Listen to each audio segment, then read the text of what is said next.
There's a new way to make money with online courses. One where you don't need an audience, you don't need to run any sort of ads, and you don't need to spend countless hours creating courses. It's what I've done over the past couple of years to build multiple 5- and 6-figure brands that generate income on autopilot and that can even be sold if you want. The concept is straightforward. You post courses on Udemy, a platform that has over 100 million students, and you optimize them to rank highly so you don't need to do any of the marketing yourself. And on top of that, you don't even need to make the courses yourself, as we'll cover later on. This video is a full course that I've been selling for $500 over the past year. It's everything I wish I knew when I started, and you have it here completely for free. So let's jump in. In the following videos, I'm going to take you step by step through the process of building a Udemy account from zero to publishing our first course to getting our first organic sales, okay? So the first thing we're gonna do in this video, I have a little sort of outline of what the plan is. This is sort of what the entire model looks like. These are the three most important things you have to do. You have to find course topics, get courses made, and get sales, okay? That's the basic notion. But then of course, within those main tasks, there's all these subtasks.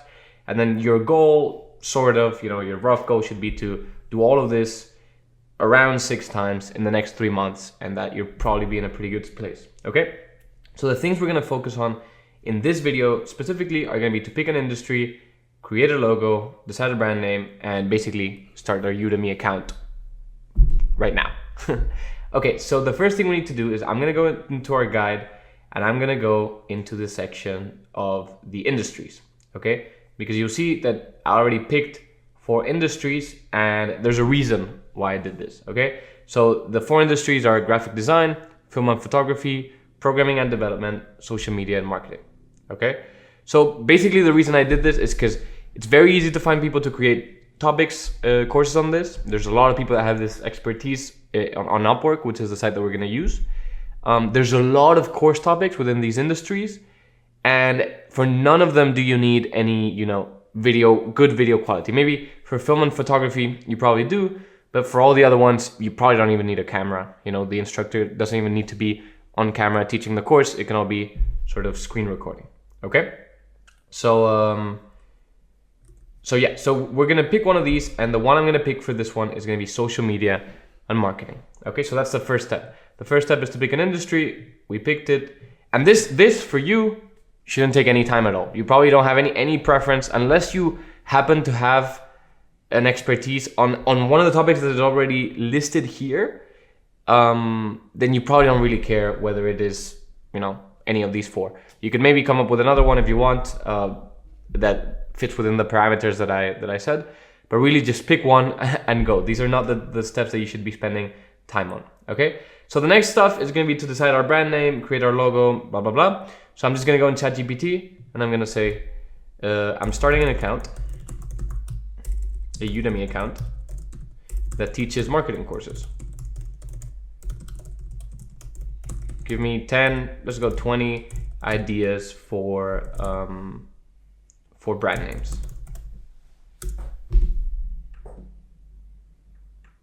Let's see, market mastery, but whatever. Again, this is also something you shouldn't be spending too much time on, okay?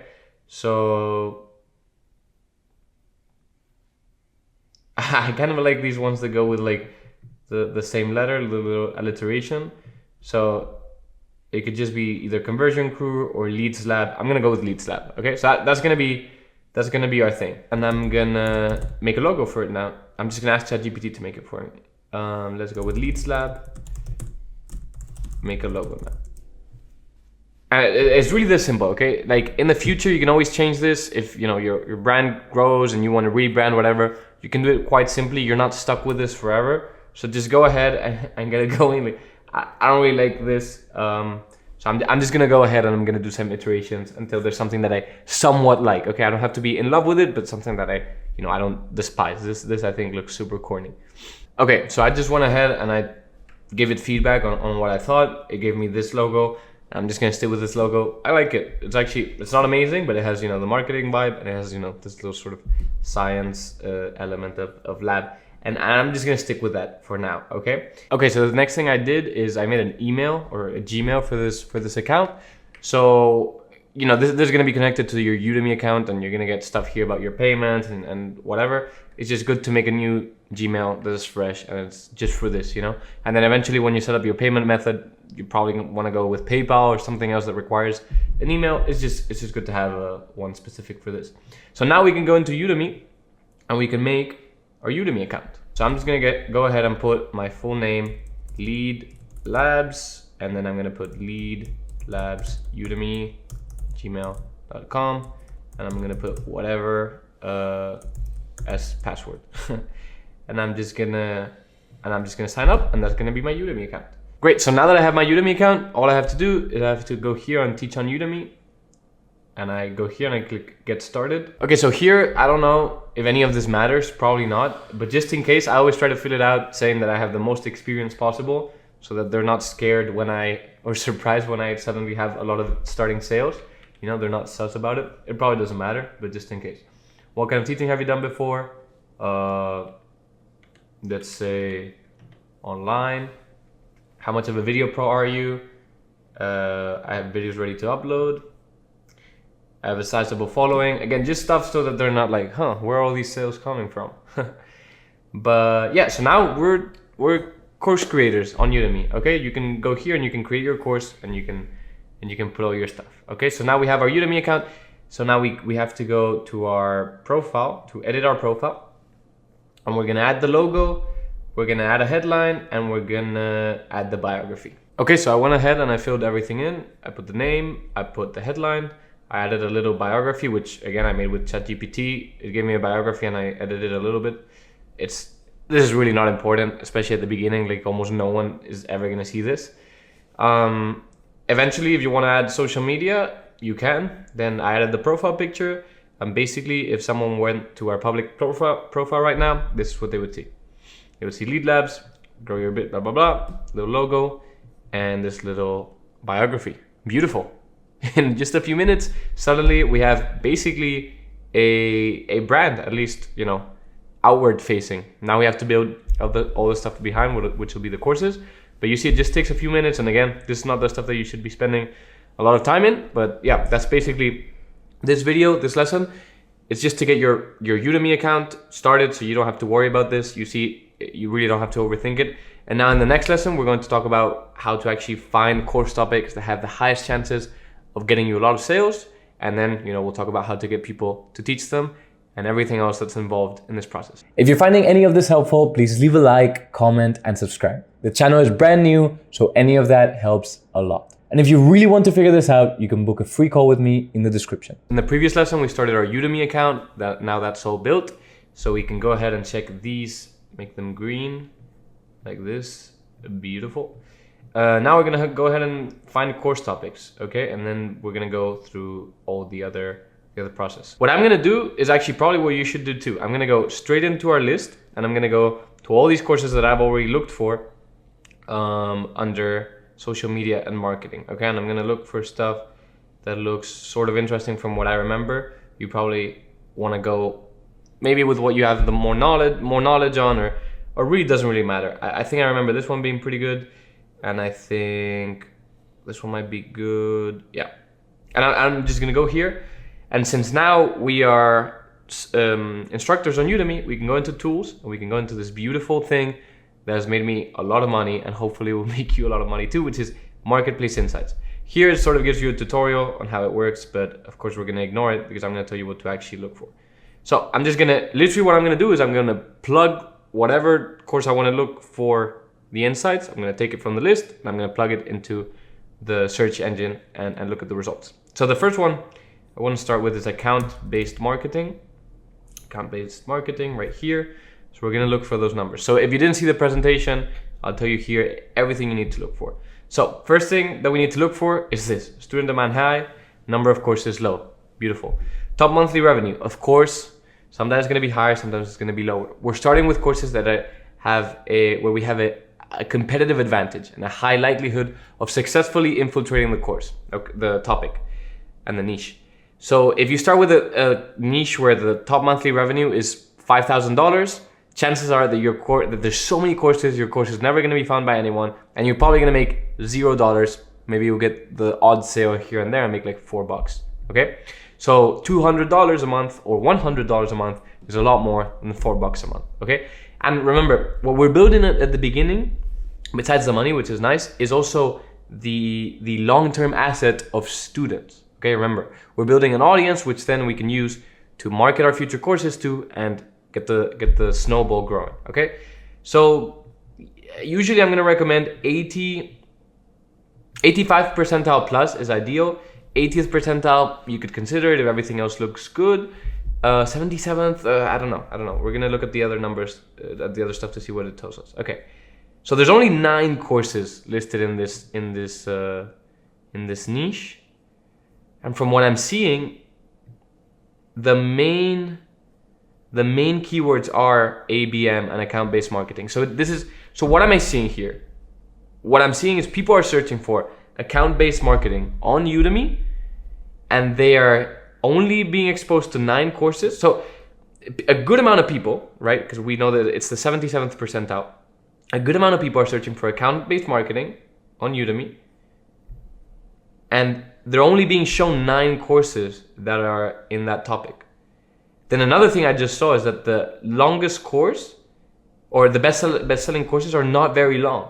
So that's really good. Because when you're first starting, it's pretty hard to get instructors to teach a long course, right? But it's quite easy to get someone to teach a 2-hour course. So that's pretty good information. And then another thing that we're seeing here, another thing that I just saw now is that most courses are rated under 4.5 stars or 4.5 or less. So it's telling me that there's only a few courses, quite a few people are searching for it, and people don't seem very happy with the courses that are currently there. And the last metric that's going to reveal that is this number right here, conversion rate. Remember, or if you didn't watch the presentation, I'll tell you now.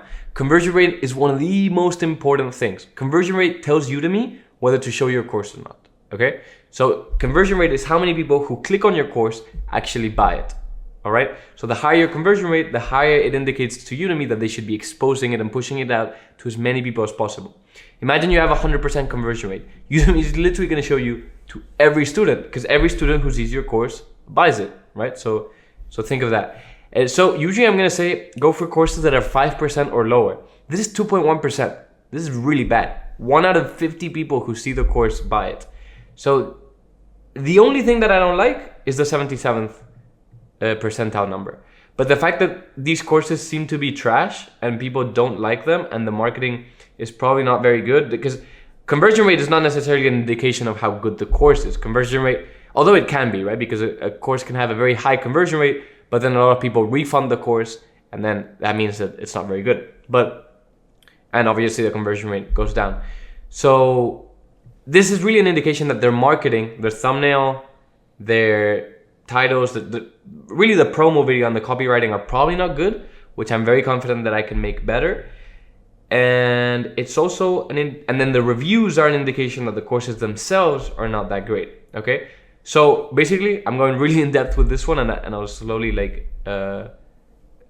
go less in depth with the next ones, but this is one I'm gonna keep on my list for now. Right now I want to compile a list of 5, 6, 7 course topics that I can make Upwork job posts on, and I can find people to teach those courses. So ABM is definitely going into that list. Okay, so I made a little list and I added account-based marketing to it. So now I'm just gonna repeat the process like 5 or so times. Sometimes I'm not gonna find numbers that I like, so I'll have to do it a couple more times, but it's fine. Next one I'm gonna do is Google My Business. Google My Business profile. And we're just gonna go through the same things. Let's see what it tells us. Again, first thing is ignore this thing. Like Udemy's advice is usually not very good. Student demand high, number of courses average. Okay, so we see a little bit more competition in this one, which probably means, yeah, the percentile is a little higher. 82nd is something I'm definitely willing to consider. Of course, top monthly revenue is also a little higher.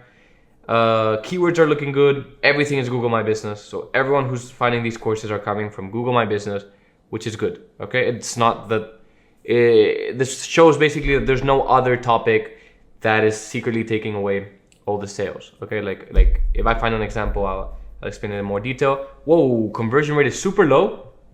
Great, that's great. And you know, there's 16 courses. Not crazy, nothing crazy. And then I'm seeing that the courses themselves are pretty low. They're like 3 hours, 3 hours, 3 hours. You know, 6 hours here, but it's not getting that many sales. So all the stuff that I'm looking for is basically here. The only thing is maybe I would like, the number of courses to be slightly lower, but the fact that the conversion rate is that low is a great sign, because it means people are just not buying the courses that often. They're landing on these courses and they're not buying them that often, right? 1 out of 100, a little less, probably like 1 out of 80 or 85 or whatever is buying the courses. The reviews are good, which means the courses are probably decent, but there's probably a good chance for me to infiltrate this niche, so I'm gonna go ahead and add it. I've picked this one because I actually made a course on this topic in another of my accounts, and it flopped. It did really, really bad, and I want you to know the main reason why I did. I'm gonna share now. So when I did this course, student demand was high, number of courses was average. Okay, so that was good, but of course the top monthly revenue is pretty decent, right?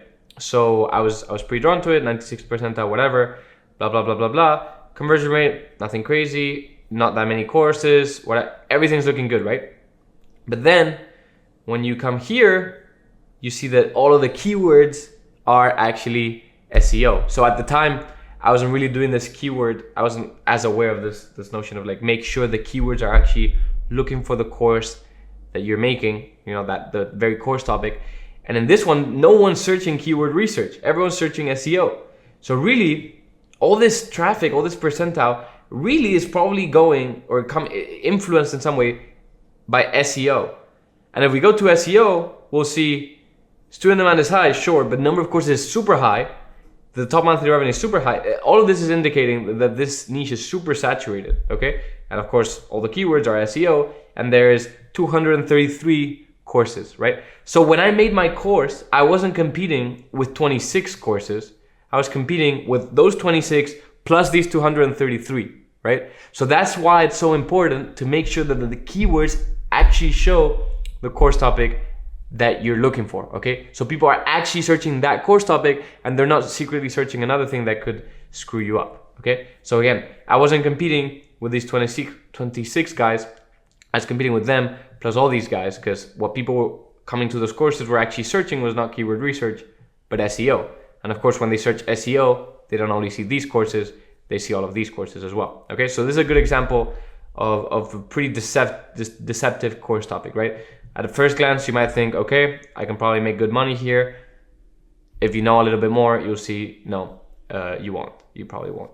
So yeah, make sure your keywords are looking for the course topic itself and not something else. Again, so I'm just repeating this process with more courses, all from the list.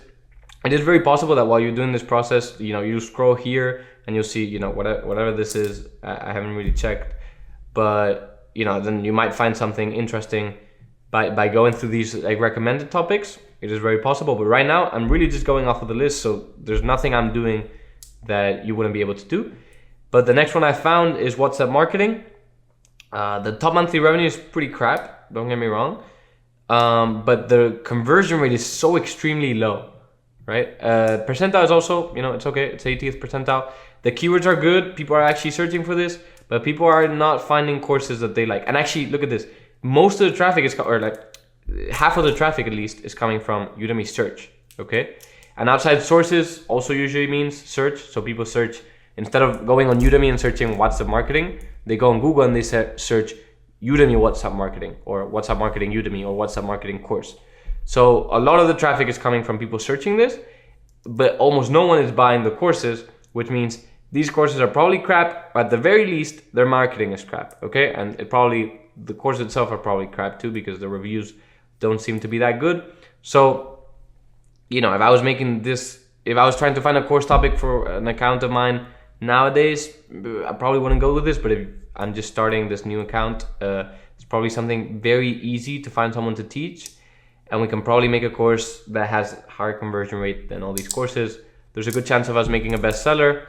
The bestseller could probably make double this, maybe triple, depends. So it's something to keep in mind, something to, again, you're not making this course. So there's no reason to not do it. And if you can get students in the process and you can get, grow your audience, then why not? So that's the third one. I'm gonna find like 2 more, and then that's basically gonna be it for this lesson.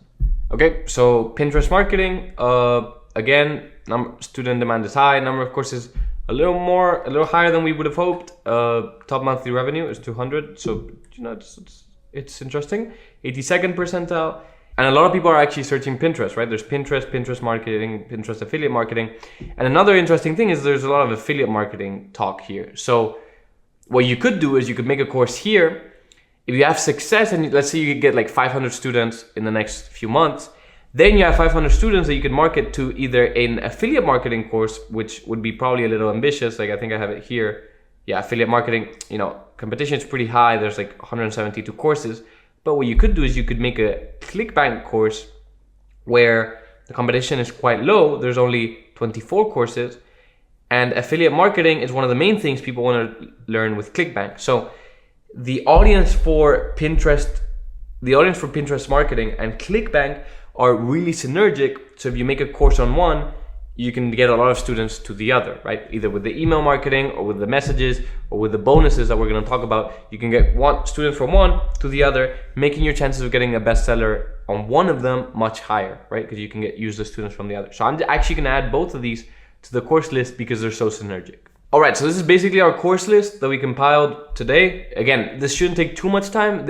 This is something you want to take a little bit more time, especially at the beginning. It's going to take a little bit to understand what the numbers are telling you. If you have any doubts, obviously ask me. But you also have this video which hopefully clarifies like what numbers you should be looking for and why sometimes stuff can be deceiving. But again, it shouldn't take too long. You can probably get all of this done within an hour. Let's say you go crazy and you spend 3 hours on this. Still, like this is this phase of the model done, right? You've by now in a couple hours, hopefully you've picked your industry, you've created a logo, you basically built your Udemy account, and now you found the course topics, and now you're already in the stage of getting courses made. So you've already checked one of the 3 main, pillars of this model within almost no time, okay? So again, I want you to know what parts you should be sort of stuck in and spending more time, and what parts you should just be plowing through. This is a really important part to get it right, but you already, you have the guide here, you have a lot of courses here, so it shouldn't take that much time. You should just be plugging. If you plug the 25 in, you'll find 5 that are good, and you stick with those 5. And now in the next lesson, we're gonna try to get people to teach these courses for us. And then of course in the future, we're actually gonna publish the courses and all that, okay? But for now, this is how you use Udemy Marketplace Insights. It's super helpful because you can stack the odds in your favor. We know these topics, people are searching for them. They're not finding courses that match what they're looking for.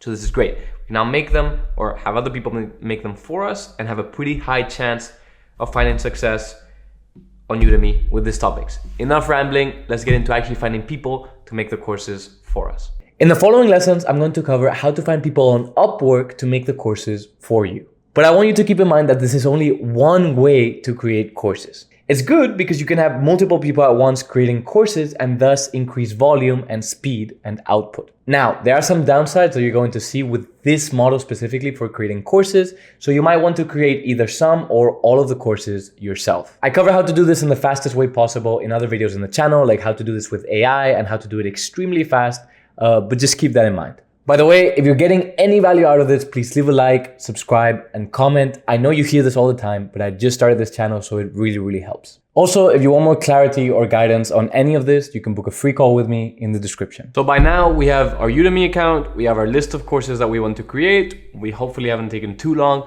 And now we're gonna get into how to find the people who are gonna teach the courses for us without paying them up front, okay? So a pretty bold claim, and now we're gonna see how this is actually done. Okay, so I'm here on Upwork and I have a job post that I made for a DALI course, whenever, it was quite a while ago. But now I'm gonna repurpose this to make it for account-based marketing, okay? So I'm gonna go ahead.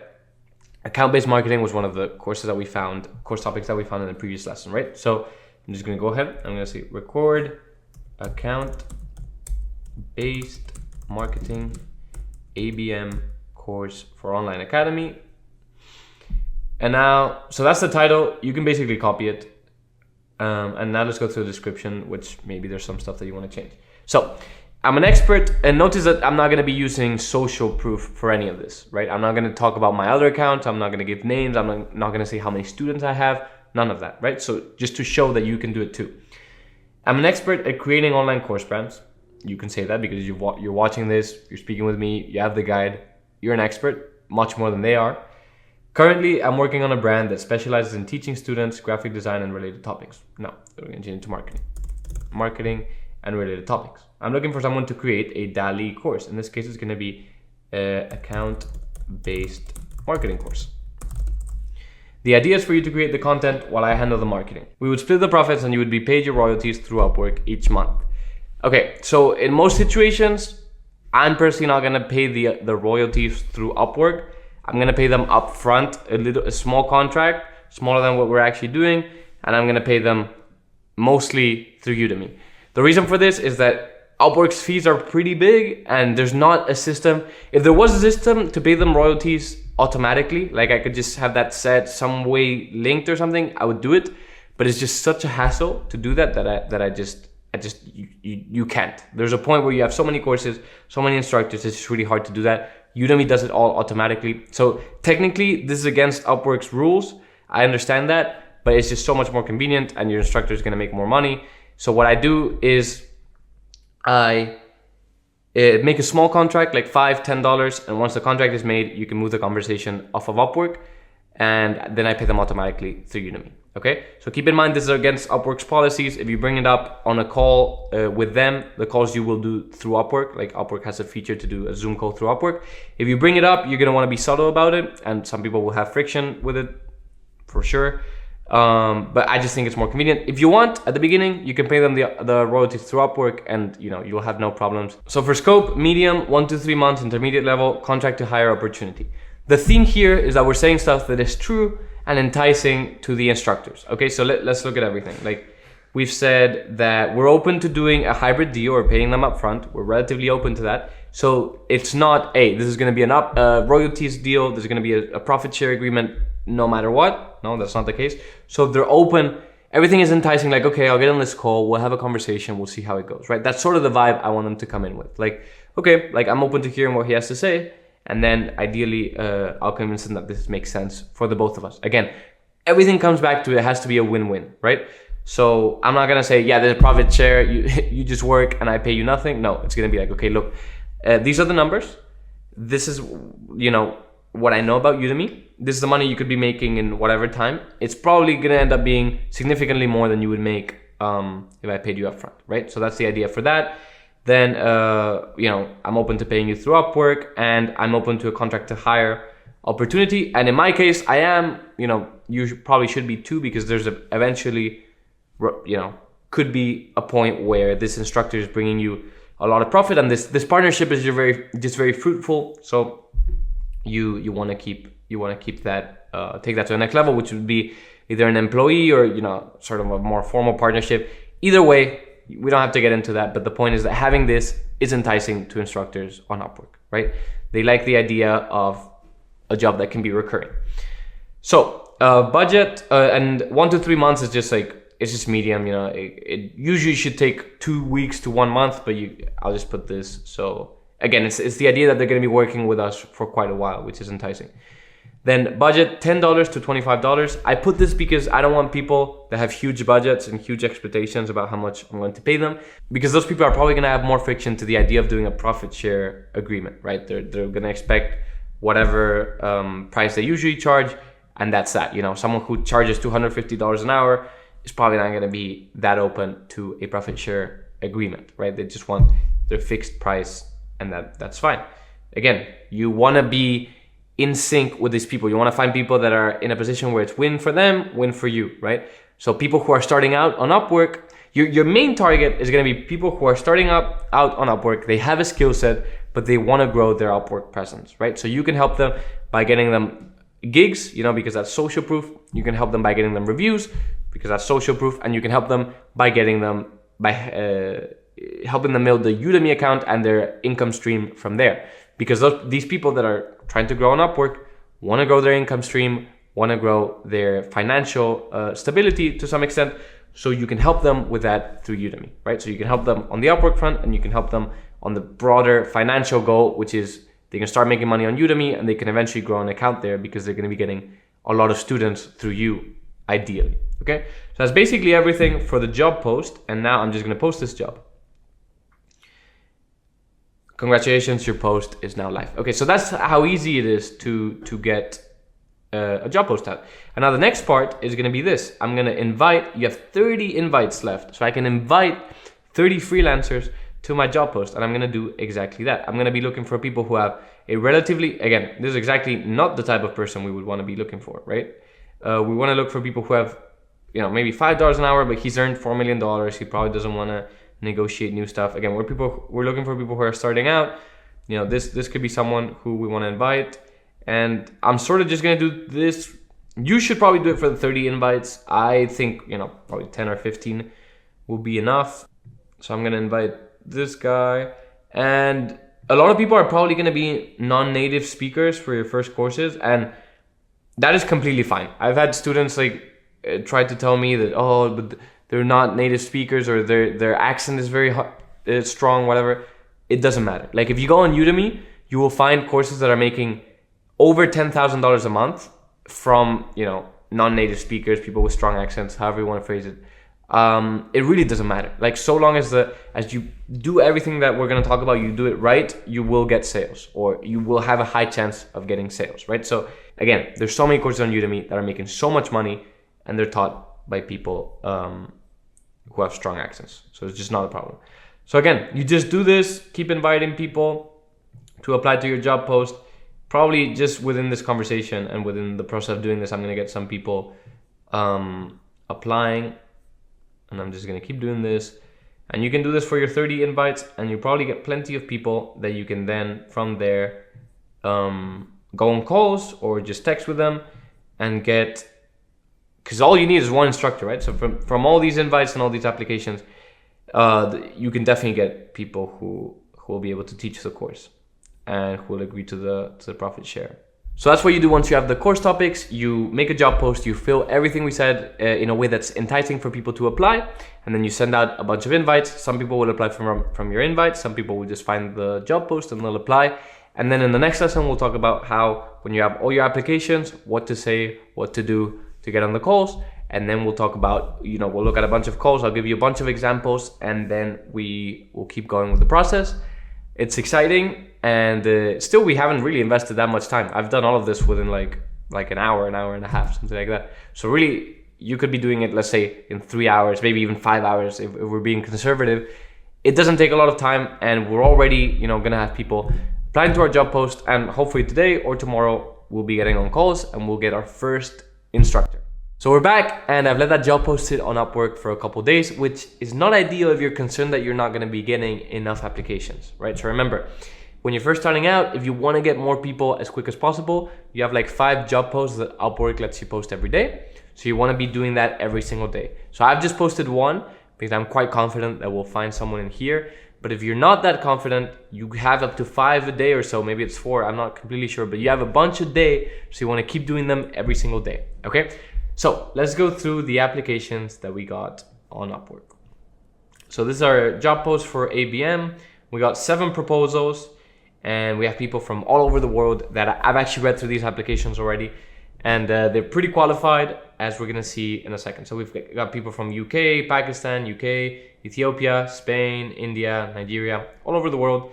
We have 7 applications. A lot of them didn't come from the invites that we sent. Actually, a lot of them, as I mentioned, that would probably be the case, are completely new to Upwork. You can see 0 job posts, 0 total hours, 0 earned. Same here, same here, same here, same here. Not this one and not this one. But a lot of people are new to Upwork, and they just want to get their first gigs. They want to get their first reviews, and they want to get their first money on Upwork. So it's perfect, right? You're starting your Udemy account. They're starting their Upwork account. They want to get social proof. You want to get instructors. So it's a win-win. Remember, it always has to be a win-win. So what's the next step once you have people applying? Well, I went through and I messaged some of them to see if they were available to get on a call. Remember, we're going to try to get them on a call whenever we can, whenever we are available to do a call, because that's going to have the highest chance of converting, assuming that they're an instructor we want to work with. If not, you can do it through text. It's ideal to do it on a call, no? But yeah, the next step is to just message people, see if they're available to get on a call. I actually already did this, and I messaged particularly Salar, and I got on a call with him, and yeah, he agreed to make our ABM course. So I want to break the call down. So we have 20 invites left too, which is interesting. So the invites, I guess, are a daily thing. So yeah, even if you don't post a new job, you can have new invites for your old job that you can reuse and such. Or maybe there might be some that I didn't use too. I didn't invite that many people. But again, a lot of people applied that are not through the invites. But tangents aside, what we're gonna do, so what you would do in this situation again is you would message these people, you would get on calls, and you would tell them about the model, and you would ask them if they're open to doing a profit share agreement. Again, a lot of these people actually were not reluctant to the profit share agreement. They were quite open. So yeah, you just want to go through and do that. Message everyone and see when you can get on calls with them. So I already did that with a few of them, and with Salar, I'm gonna show you the call that we had, okay? It's important, before we get on to the details of the call, I wanna clarify that I did not use any social proof. I did not mention any numbers. I did not say anything about past courses. I did not mention how much money, none of that, okay? It just so happened that Salar and I, or the character that I'm playing, which is someone starting this account, were at a pretty good point to work together, because he just wants to have some side projects. He just wants to make some money on the side. He just wants to, get his brand out there. And I just want an instructor, and I'll take care of the marketing. So very, very nice point to meet between the both of us. So I didn't use any social proof. I didn't, bombard him with a bunch of details.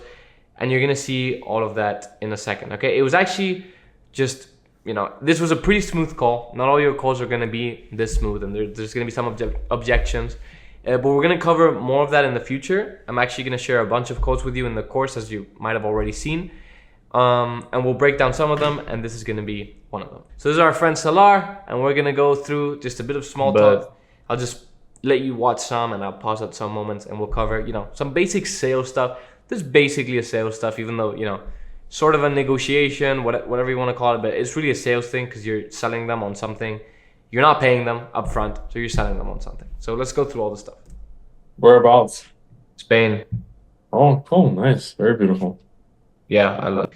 So this is just a bit of small talk, right? We're just doing a bit of small talk, vibing. Oh, I don't know if you're familiar with Udemy. And now here it starts. First thing I say, do you know what Udemy is, right? Remember, basically what we're doing here is pitching them the model the same way I explained it to you on lesson 1, right? The same way I explained to you what Udemy is, how do you make money on Udemy, what a publisher is, all of that basically synthesized so that it makes sense to them, and they can see how they can make money and how it makes sense. All right, so the course platform. Yes, I am. Yeah. So I'm an expert on creating Udemy accounts and publishing courses on Udemy. Okay. So that's all I said. No social proof, no crazy stuff. All I said is, do you know Udemy? Yes, I am an expert on making online courses on Udemy. That's it. Okay. No crazy stuff. Let's keep watching. Right now I'm building a brand that specializes in marketing courses. So yeah, I'm building a brand that specializes in marketing courses. No need to get into crazy details unless they ask for them. Okay, I'm just giving him enough to get a sense of what's going on. So the idea, I'm actually gonna speed this up a little bit so we don't have to watch, normal speed. The idea is basically like a partnership. You make the content, I'll take care of all the marketing. So you make the lessons, but then I'll do everything that's like copy, titles, promotion, getting the first sales, all of that. Okay, so here's the crux of the matter, right? I'm saying this is basically a partnership. You're gonna make the content, and I'm gonna take care of all the other stuff, all the marketing, and I'm gonna get us sales, okay? So that's where our value comes in. Remember, we're gonna get sales for this course, and we're gonna make this man make more money than he would make on his own. Again, the concept is, if he makes the course on his own, probably no one buys it. If he makes the course with us, we'll get sales, we'll optimize it to perform the best, and it'll work better than if he did it on his own. So always remember, win-win, okay? This is not a manipulation masterclass. This is a way of framing this in the most positive way, because at the end of the day, it is a win-win. And that's the part we want to emphasize, okay? Sales works best when you have a good product, okay? And you can be as honest as possible. If you've ever interacted with a slimy salesman, it's probably because they don't believe in the offer that they're selling, okay? If you believe firmly in your offer and your product, you're probably good because you can be as honest as possible and you can be upfront with, you know, the prospect in this case. I know this is not exactly sales because he's not paying me, right? But he's giving me his time sort of for free in a way, right? He is giving me value. This is actually consideration if in legal terms, right? So it's not money, but it's time, which is also a valuable thing. But anyway, this is a ramble to say that if you believe in your offer, if you know that this is a win-win, you can really be honest, really sell it, and that's what's happening here. All that, and then we split the profits. I mean, that's sort of like a completely zoomed out vision of it, right? But yeah. So he's fine with it, okay? So he's fine with the profit share agreement. I don't know what your situation is, but a lot of my students are extremely reluctant to do this because they think people are just not going to be open to it, or they're gonna think this is, you know, perverse in some way. This is why I keep emphasizing the win-win situation. If you're confident that this is a win-win, and I get it, at the beginning, you might have imposter syndrome, you might not believe that the course is gonna get sales, whatever. But if you really believe that this is a win-win, selling this is a piece of cake. Like you can see, this man is a happy man. Like he is not concerned that I'm, you know, tricking him or whatever. Some will be, and you know, we'll deal with that when it comes up. But in this situation, this is a good match. Like he's looking for an extra project, I'm gonna market it, and he's just gonna bring the expertise. So, you know, sometimes you just have to take action to see that a lot of the times these are the situations. They're just gonna be happy with it, right? Sometimes there'll be objections, sometimes they'll say no, and that's also fine, okay? But this just to show you that it's not as concerning as we probably make it out to be. I'm saying this because a lot of my students have told me, and they've been reluctant to get on calls. And think about it. If you're scared of them saying no, that is blocking your like you can't advance. That is a bottleneck. You cannot proceed in the process of making your business, and you never make money from it. So that's why I'm showing you this. Like if you are concerned that the person is gonna say no, so even if you're concerned about the person saying no, you should be taking action. I'm saying this because a lot of my students, they are scared that the person is gonna say no. They think this isn't gonna work, and from that, it becomes a bottleneck for them to take action, and then you can never get your first course and get the wheel spinning. This is all about getting the wheel spinning and getting the snowball rolling down the hill, okay? So I'm showing you this to show you that a lot of the time, they're not gonna be reluctant at all, okay? Even if they were reluctant, you should be taking action. Even if it was like 1 out of every 100 agreed to a call, or agreed to do a course. But really it's like closer to like 80% or something like that. Like the conversion rates are super high for this. This is not like cold calling or something like that. This is easy to convert. So do not let this, the only reason I'm saying this is do not let the notion of rejection or that this doesn't work or whatever get in the way of you making your account and scaling and making your business and whatever, okay? Do not let this be the bottleneck for you to not take action, okay? Because I've seen time and time again, I get a very motivated student come in, it gets to this stage of the process, and you know that becomes the bottleneck and they don't take action. So just take action and get on calls, and you'll be closing most of them. And even if it's not, you'll be closing a lot of them, okay? It's easy. These people wanna make money, you wanna make money, you know how to, you have the path, all they have to do is bring the expertise. Okay, let's keep watching.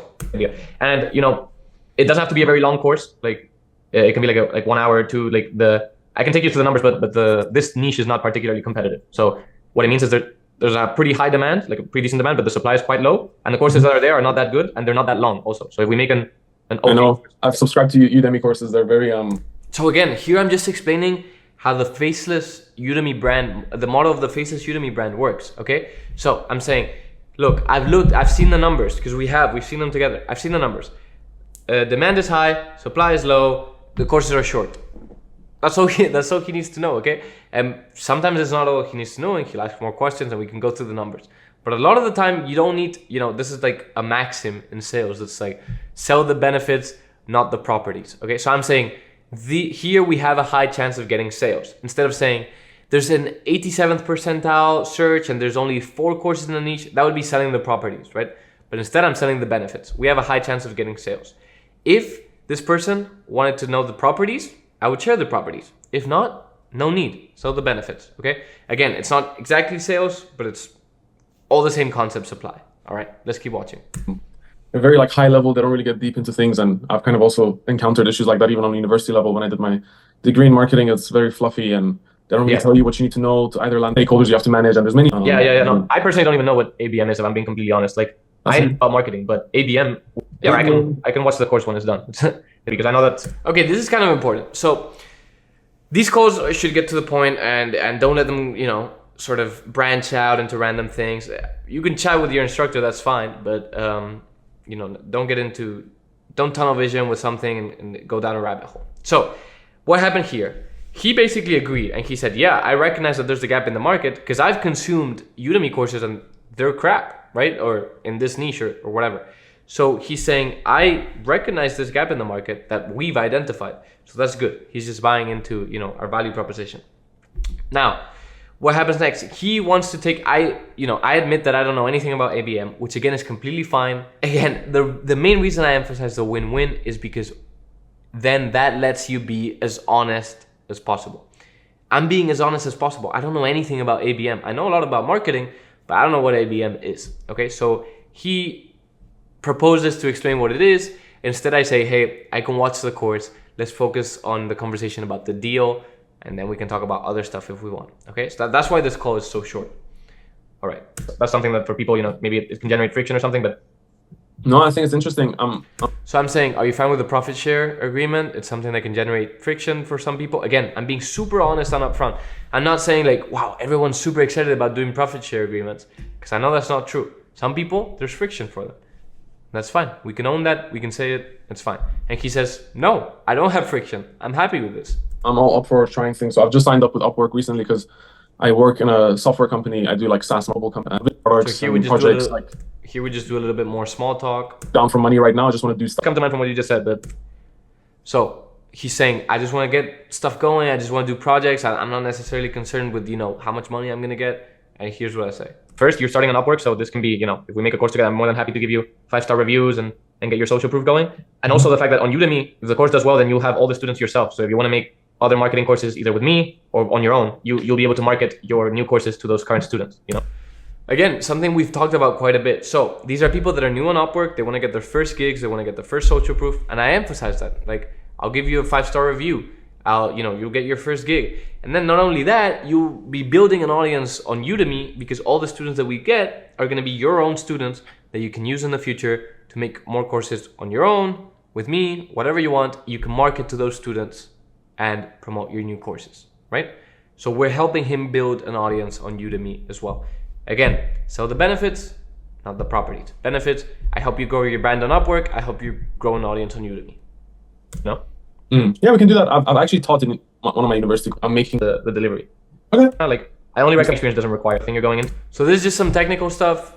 He's asking whether he should have a camera or not. I'm saying not necessary. He's asking whether he should have presentation. I'm saying, yeah, presentation works well for this. Sometimes you might use screen recording, but for the most part, slides are good. And then, yeah, the best thing I recommend is before we get into it, I'll send you like some bestsellers, some from ABM, but others that I like, that are performing well on Udemy. And then I think the next step is to make the first step is to make an outline, because I've created a lot of courses and I know like if you have an outline, it's just so much easier to do it. Okay. So you can create an outline, share it with me, and then we'll talk. So now I'm just taking him through the onboarding process. Once he becomes, my partner in this, I'll send him a bunch of courses that are bestsellers and that are performing well and that I like. I send him the bestsellers in the niche. And then from there, he can use that as inspiration to make his own curriculum, syllabus, outline, whatever you want to call it. It's important to have an outline to make a good course. This is essential. And, I'll review the outline and you can review it too. Even if you don't know the course, you can use ChatGPT or whatever. Talk about whether it looks good or not. Like the curriculum, what is it going to cover? Yeah. So he's just asking what an outline is. You'll see what I'm saying. Can't pay you your royalties through Upwork. But, okay, so this is kind of interesting. Let's talk about this. This is the part where I tell him that I want to pay him through Udemy and not Upwork. Okay, so watch. This is a Zoom meeting. So I'm going to say this in a, slightly not as direct, because this is a Zoom meeting on Upwork. You'll see what I'm saying. But so I'm basically planting the seed. Hey, I'm about to say something in a not so direct fashion, because to my understanding, Upwork records, or this call is recorded, and then Upwork, sort of has a transcript, and then they can know what you said. So I'm not going to say, hey, I'm not going to pay you on Upwork, because that would probably get me banned from Upwork. I don't really care about this account, but just to show you how it would go. Upwork takes a fee from, the split that we do. So if I pay you, I can pay you your royalties through Upwork, but they take a fee and it's a bit of a hassle. So I usually it's more convenient through Udemy, but Upwork doesn't allow that. So we're not going to do that, right? But that's just funny. So we're not going to do that. Ideally we're going to do exactly that. Basically what I'm saying is I can make a contract now for like a few dollars, and then we can move the conversation off of Upwork, like. Yeah, sure. Yeah. Sounds good. Okay, cool. I just had to say it sort of like this. Yeah, so I'm being honest about, like, again, not hiding anything. I'm just saying, hey, I had to be a little slimy about saying this, but that's because I don't want to get banned on Upwork. But I communicated basically, hey, let's move the conversation off of Upwork. And I'm going out of the way, being honest here. You don't always have to say that. You can just say like, hey, I'll make a contract that we can move the conversation off of Upwork. But as long as like I just get projects on my Upwork account and like I work. Yeah, so then we just need to talk about what the royalty split. And the last thing to talk about is how much is the royalty split going to be? It should be, and then we can get started. Sure. All right. So usually for instructors, I usually do, I give them 20% of the royalties. So that's what I say. Okay, you can steal that. Like I say, I usually give my instructors 20% of the profits. And then, the classic sales thing is that the first one to speak loses. So just say that and just wait. Okay. That's what you give to You can see a bit of silence from both of us. That's funny. the person that builds the course. Yeah. And then you take 75 for all the marketing you do, promoting it and getting it sold. Yeah. Okay. I guess we could start with that, but I don't know if it's something. If let's say the course does very well, and then like I keep making more, then we can maybe if we see this works out well, we can maybe. So he's saying the 20% split is fine for the first course. If we make more courses and they do well, let's renegotiate, which is completely fine. And this is the sort of conversation you want to have. Like, hey, let's start here. In the future, we can revisit this. We don't have to stick with this forever. You can even pay them up front in the future if the course does well, whatever. We have another conversation about the royalty split, but for the first project, I guess. The only thing here is I didn't like I want my instructor to be excited about working with me, right? And I can see like an energy shift in the conversation here. He was very excited about this, and now the 20%, he's a bit not reluctant, but a little demotivated. So the only reason now I'm gonna up it to 30%, but that's because now he's down here. Maybe that extra 10% will give him motivation. People work better if they're motivated, inspired. Yeah, this is just basic. You're taking all the risk. I'm taking all the risk. So it's fine. Like, let's just go with it. Yeah, or look, like I don't want you to feel like I'm getting too much out of it. Like we can do like 30 or 35. That's fine. Wait, let's do 30 for the first time, and then if we do more courses together, we can. That's exactly what I mean. Like I'm not like too fast. If we can build something 30 is fine. Like I'm good with that. All right, perfect. Share and you can see the energy sort of came back up, right? So that's kind of subtle, and you don't have to do that. But I just want my instructor to be motivated about making the course, and inspired, because that he'll also will make it quicker if that's the case. So yeah, that's why I instead of doing 20, I went up to 30, which changes very little. And now you have an instructor who's going to build a course for you. All right, so as I said, this is the crux of the model. This, in my experience, is what most of my students struggle with, or are hesitant to do, or are scared to some extent. So I wanted to show you a call, from the job post that we made, a call with the first person that I contacted. I did not get on any other calls. This is the only call that I had from the job post that you saw. So you can see that a lot of the time it's going to be pretty smooth and it's going to be pretty easy. Okay, so I wanted to show you that right off the bat so you can, be motivated as well. Now, I'm going to share some more calls, and I think I'll try to do, one or two more breakdowns, just, going over my thoughts, why I'm doing what I'm doing, why I'm saying what I'm saying, just to show you how to go about it, and that it's not that hard. Okay, and then you have some other calls as examples that you can watch to get a sense of how I communicate with these people on Upwork. So far, we've picked an industry, we've created a logo, we've decided a brand name, we found course topics, this should be green.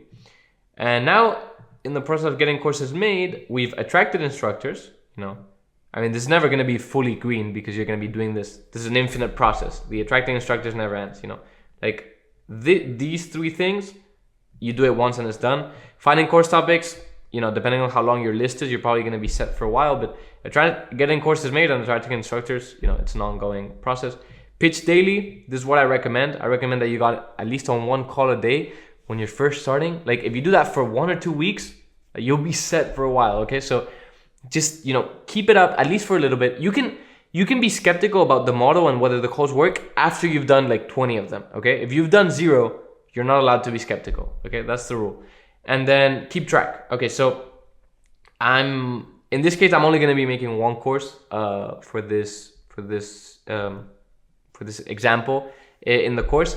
But if I were you, what I would do, and I'll show you maybe in the next lesson, you just make a spreadsheet where you, as I mentioned before, you make a spreadsheet where you can keep track of who's making what course, what the deadline is, what the deal that you agreed on is, and maybe some comments about where they're at. But yeah, we're making a lot of progress. We have someone to make our first course. And yeah, you've seen the whole process, right? And it's taken very, very little time. You saw how we created the account, you saw how we found the course topics, you saw how we made the job post, and now you saw how we got our first instructor. And it's all pretty easy and pretty smooth. Okay, I'm getting excited and that makes me talk a lot. So I'm gonna shut up and I'm gonna see you in the next lesson. Before we jump into creating our first course, I just want to remind you that this is just one of the ways that you can use to create a course. If this doesn't seem like a good fit for you, worry not, I show you all about how to do it with other methods in other videos. And if that isn't good enough, you can book a completely free call with me in the description. I'll see where you're at and we'll see if I can help you figure this out. We've reached a pretty exciting point because it's time to create our first course. All right, so as always, I'm gonna make myself a little bit smaller there. And we're back on Udemy, we're back on our Lead Labs account. This is what we have right now. And we're gonna go ahead and we're gonna click create your course. All right, so we're gonna pick course, and then it's gonna ask us about the title. So you probably expect me to do ABM, but I have a secret to reveal, and it's that we're not gonna be making the ABM course because that would take like a couple weeks or a month for my guy that we met in the previous lesson to make. Instead, I have a Google Business Profile course that I had someone make a while ago, but for a bunch of reasons, I never posted it. So I'm just gonna use that one, okay? And so what I wanna talk about in this lesson is quickly a few things about managing your instructors. Okay, so let's just go through and make the course. This is gonna be marketing, and we're gonna say, I have a lot of flexibility, whatever, create course. Okay, so then if this was the course, if now you were gonna add your instructor, all you would do is you click here on this little gear at the top right, and then you can go down here and you can add an instructor, okay? So all you would do is you add an email of someone, you add the email for whoever has the instructor account, and you can pick everything that you want them to be, okay? So usually I would have them not be visible. I would have them as managed course so they can add the lessons. I would have them be able to see a performance, assignments, whatever. And once they've accepted the invite, then you can select what revenue they would be getting, okay? So that's basically how adding someone to this works. And then once you've done that, what I would do is I have these sort of spreadsheets where I keep track of everything, okay? So this is, an example one where you would have like keyword research, whatever, Google, blah, blah, blah, blah, blah. And then here you would have, I have it in orange because it means that they finished it, but I haven't uploaded. And once you would have finished it, you would just go here, make it green. And for this one, we have the lessons for the Google My Business one. And so I'm gonna put it orange. Once we're done, I would put it green. This is just a random one. It's not actually a real one, but you can see what I have. I have a course topic, instructor, deadline, deal, and some notes, okay? So yeah, this is just a nice way to manage it. And then I wanna talk about a few things about how to, communicate with your instructor and whatnot. So here I have some screenshots of the person. I don't have the call, unfortunately, that we did because this was like months ago with this instructor, but I have a few screenshots from conversations we had as she was making the course, so you get a bit of a sense of how to manage this, right? So this is why it's better to do this with a course that was already made than wait for this other person to make it, because that way you can see also how I managed it in the process, and I have the screenshots and everything. So first thing I told them is make a Udemy instructor account so I can add them, remember, so then you can go here and you can add them. Next step, create an outline. Got it, created an instructor account, blah, blah, blah. They gave me the email and I added them. Then they made an outline and whatever. And then a while later, this is what she said. I'm very close to being done, blah, blah, blah. So she's asking about what else she has to do. So she's saying, do I need to put a price in for the course? Should there be a promotional video? Should I do that? Blah, blah, blah. So I'm saying, nope, I'm gonna take care of everything. You just upload the lessons, okay? So this is just, I wanted to include some examples of, some common situations you might encounter with your instructors, maybe like some quote unquote objections or some, doubts, whatever. So here what happened is she uploaded the course, even though I told her not to. Stuff like this happens, it's whatever. So I said, no worries. I'm looking through the content now. I think you're a great presenter and the lessons are awesome. So if you're ever gonna criticize something, sandwich it between two good things. Okay, so say something nice, then your criticism, and then another nice thing. Or at least lead with a nice thing, or mention a nice thing at some point, not just criticism. So I said, looking through the content now, you're a great presenter and the lessons are awesome. Only thing I would say is I think as of right now, it is too short for it to have significant success. Because it was like 15 minutes, so that's not good. The current best-selling GBP course, Google Business Profile, is 3 hours. I know it's hard to make lessons, but I do think we need more content. So, again, I'm sandwiching it with something sort of nice, understanding. I can also have the face of the brand, create a few lessons. Yeah, this was for another brand, not relevant. Hello, Sergio. I made the videos and uploaded them. I did nothing else as you indicated. It's 52 minutes. Awesome. We'll work on adding some stuff in the coming weeks. So basically the idea was for the person that is the face of this brand to add some lessons, but we're not going to do that. We're just going to upload her course as it is. So this is basically how communication goes back and forth. I want to mention the principle that I mentioned in the presentation again: gentle, constant pressure. Okay, so you don't want to be bombarding your instructors and then being overwhelmed and being annoyed and not liking you, and maybe even giving up on the project. And you also don't want to not talk to them at all, because there's a high likelihood the course will not get made.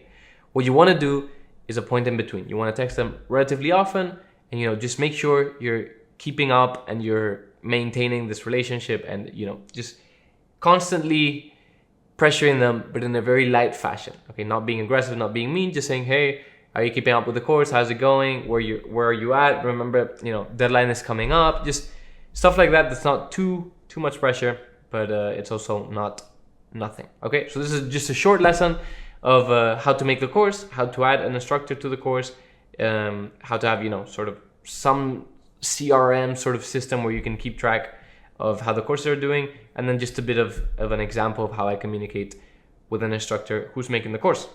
All right, so I'll see you in the next lesson. So we're back, and in this lesson we're going to do everything that we need to do to get our course published, except for the promotional video. I want to do a separate lesson on that and go quite in depth there. All right, so this is our course right now. It's a GBP, Google Business Profile, and right now, if we were to go to our landing page, which is what people land on when they click on our course, it would look like this. Okay, so quite ugly, not very enticing.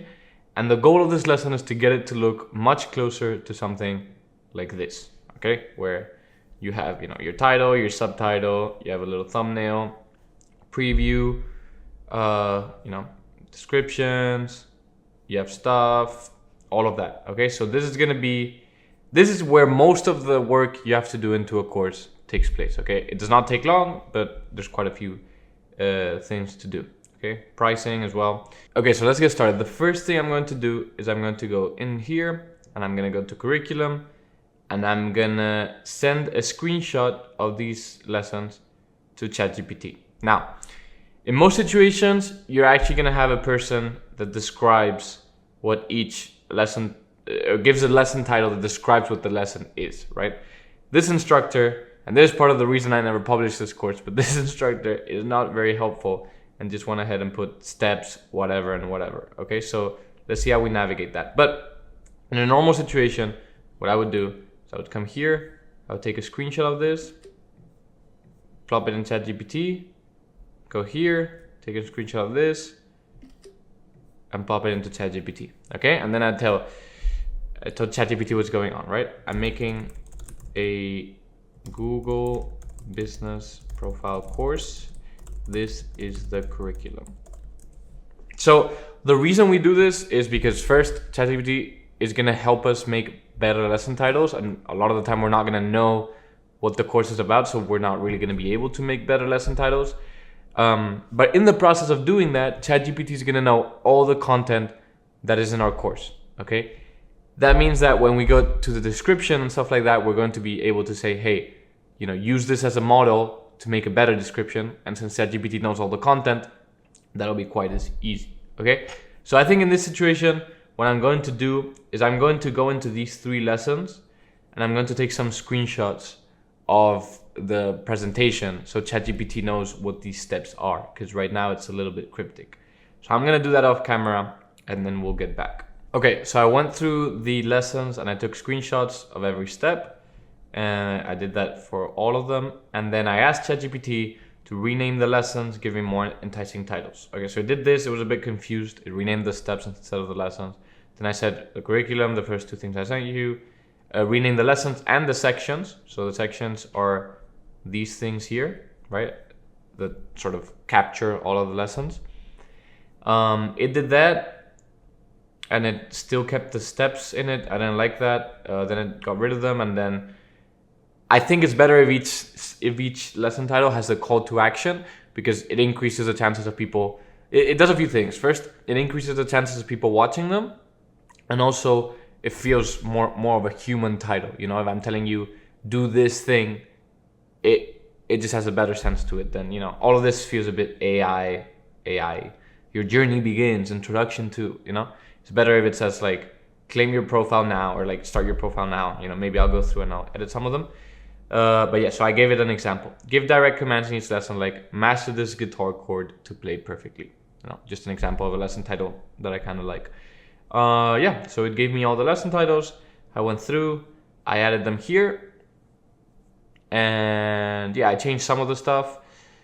But yeah, now ChatGPT has made our lesson titles. Now it knows what our course is about, and now we can go through and basically just go through and fill all of these in. So the first thing we're going to do is the intended learners, that they call it. Most of the stuff, or most of the important stuff here, is what are they going to learn in the course. Okay, so if we go here, you can see this. It's this little section that tells you basically all the important stuff that you're going to take away from this course. It's relatively important because it's one of the first things they're going to read. It's title, subtitle. They probably watch the promo video, and then either before or after they're going to read, or they're going to see some of this. So it's relatively important. So what I do is I tell ChatGPT, now that it knows the lessons, it knows the curriculum, it knows everything that's going on, I told it to give 20 things that students will learn in this course. And again, direct commands. So I said like write your own songs as an example. And I'm going to go through, I'm going to pick my favorite ones. I'm going to add like 5 to 7 different ones, and yeah, I'm just gonna copy paste them here, maybe change some of the wording if I think it's necessary. Okay, so I went through, I added all of the stuff. Some I made up myself, some I changed, but it gives you quite a bit of choice. Also, this is a pretty short course. If it's a longer course, it's easier. So yeah, I sort of imagine what sort of target audience. Well, this is kind of easy because I know quite a bit about marketing, so I can envision the target audience of this and sort of the pain points. So I added this one, for example, deal with reviews the right way. Because I know if you have a Google business profile, like dealing with the negative reviews is sort of the crux of the matter, or like a pretty big thing. So yeah, I just added a bunch of stuff, just going through why I added it each. Whenever you have technical stuff that just speaks about like either software or some technical insight that they might not know about and they want to learn, that's good, because it sounds more specific instead of abstract, and specific seems like more value, more content, more knowledge, So this is the only one that ChatGPT gave me that I know, maybe local SEO too. But yeah, white sparks, no idea what that is. But yeah, I added that. And then at the end, I always add this little thing that says, and so much more. I've seen some of the top instructors on Udemy do that. So, and I think it's kind of enticing. It's maybe, slightly incongruent because our course is only like 1 hour, but it's fine. It's whatever. So next, we're just going to say, what are the requirements to take this course and who is this course for? I'm just going to fill it in a second. Okay, so for requirements, niching down is a nice thing, but if they're already on your landing page, you want them to convert. So here, just, broaden it as much as possible. Absolutely no requirements. If you want to understand how to leverage one of the strongest tools for your business, this course is for you. A little bit of drama won't hurt nobody. It is a pretty strong tool, right? Google Business Profile. For the right business, maybe if you have, a digital marketing agency, might not be, the best thing for you, but you probably won't land on this page either. So, who is this course for? Again, I told you ChatGPT lists 7 types of people who would benefit from taking this course. I copied 3 of them: local business owners, digital marketing professionals, SEO specialists, and then I added this one, which is or anyone who could benefit from more traffic to their business or their client's business. Okay, so pretty simple, pretty straightforward. And that is the first checkbox, first sort of level here. Now if we go to our course landing page, it's gonna look a little bit better. Not that great, but a little bit better. We have this section now, and if we scroll down, you can see we have the course content, and it's looking good. Even if you don't read through it, it already gives a better vibe, and that's what we want. Okay, so now let's keep going with the next steps. So now basically all that's left is to do the title, subtitle, course description, and thumbnail and promotional video. So quite a few things, but it's basically just this tab of course landing page, and I'm gonna take you through how to do all of this. Okay, so let's start with the title. So we're gonna go here. We're gonna go back to our instructor tab. We're gonna go to Marketplace Insights, and we're gonna type our thing. Let's see where it is. Google My Business. Okay, Google My Business profile. So we're gonna go to the keywords. We're gonna take a screenshot, and we're gonna give it to ChatGPT to come up with a title. Okay, these are the keywords for my course topic.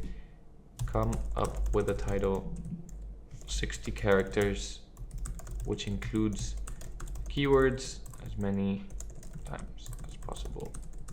You can repeat. Okay, so what are we doing here? We basically search for the course topic.